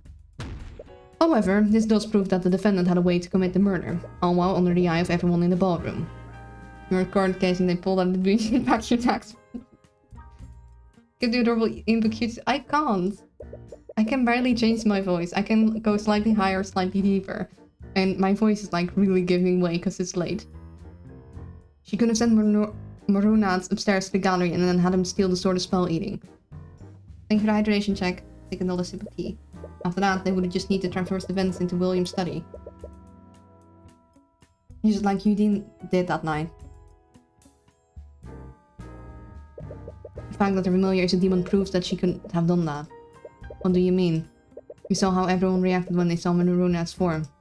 And Monkey Man may have raised some eyebrows, but someone surely would have reported Marunat if they saw him. Tamora, your client is a master of illusion magic. Can I assume that we'll find invisibility in her spell compendium? You might. And with the connection granted by familial bonds, she could have cast a spell on him regardless of where each of them was. Going to steal your enchanted sword. Hello, welcome to the stream, Ralphbat. And there was an enchanted sword stolen, so not entirely incorrect. I'll admit that my client does know how to cast invisibility. But your theory raises another question. Could my client continue casting it unnoticed? Hello! Continue casting it. You'll understand once I go over the order of events that night. At an unknown time, someone stole the sword of spell eating from the Harrison Gallery. Due to the timing of this, I'll admit that it would be logically consistent if my client was the thief. However, sometime later, my client met with the Crown Prince and was watched closely by the King's Guard. Yeah, the scratches on the body, I think it was a demon still. From witness accounts, including yours, we know that this happened at 12:45 AM. And since the time, my client didn't leave the King's Guard side. It was around this time that William Fragrant retreated into his study and locked the door. This case is one of my favorites. I think every new case gets better. It's been one of my favorites so far too. Please no spoilers. But I've been loving this case so much. Yeah, no, I immediately thought the scratches were of the monkey, but I guess it could have been this demon too. He made a point of telling everyone that he didn't want to be disturbed. Then at 1:03 AM, Lord Harrison finally discovered that the sword was stolen.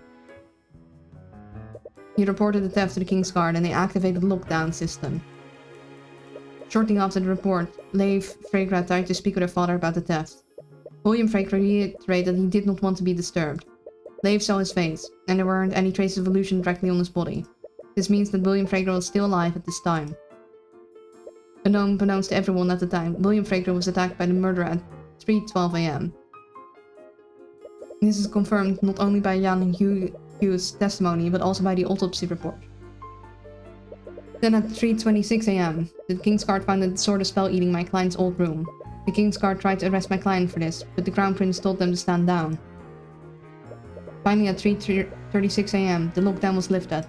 Jan Hughes reported what he heard, and that's when the Inquisition and the King's Guard discovered the body. The death must have happened before 1:23 AM, when it was actually reported. In order to keep Marunta concealed at every step, my client would have needed to keep it invisible from 1:03 AM to 3:12 AM.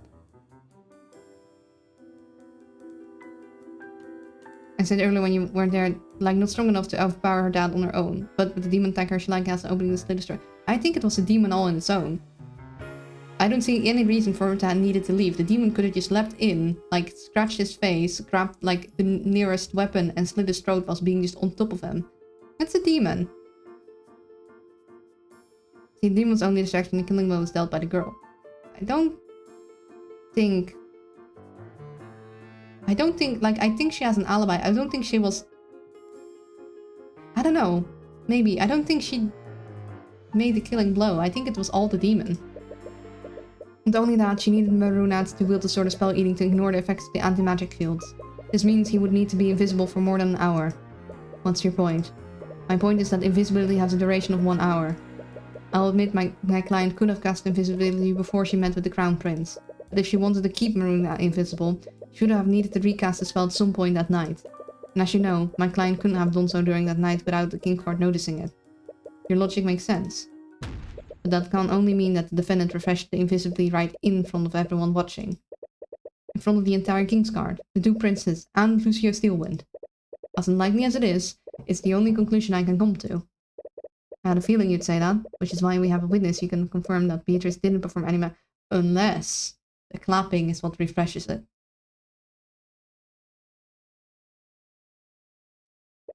Like, it's covering her silently whispering the refresh. A witness. Your Honor, the defense would like to call Prince Alaric to the stand. We're going to call the 7-year-old.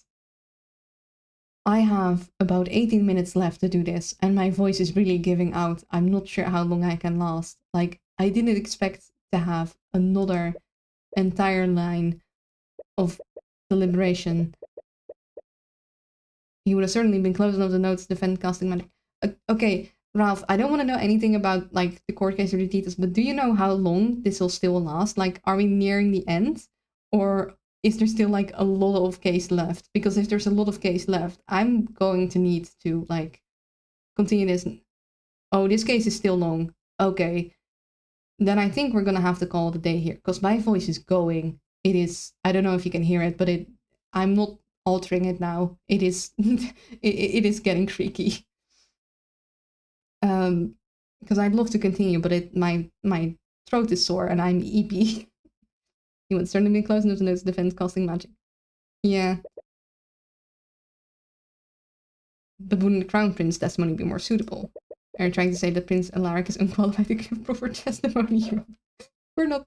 We're gonna just. Let's save here. Yeah, entirely understandable. Because I'd love to go to the end of this, and I'd love to continue more, but I am very tired, and if this is gonna take a very long time still, then we're better just stopping and taking a... Yeah, calling it the end there. Thank you for the information, Alphbat. I appreciate it, because prior cases were a lot shorter. Like, I was able to do them within, like, 1 stream day, but this one has been very... Thank you guys so much for hanging out with me today.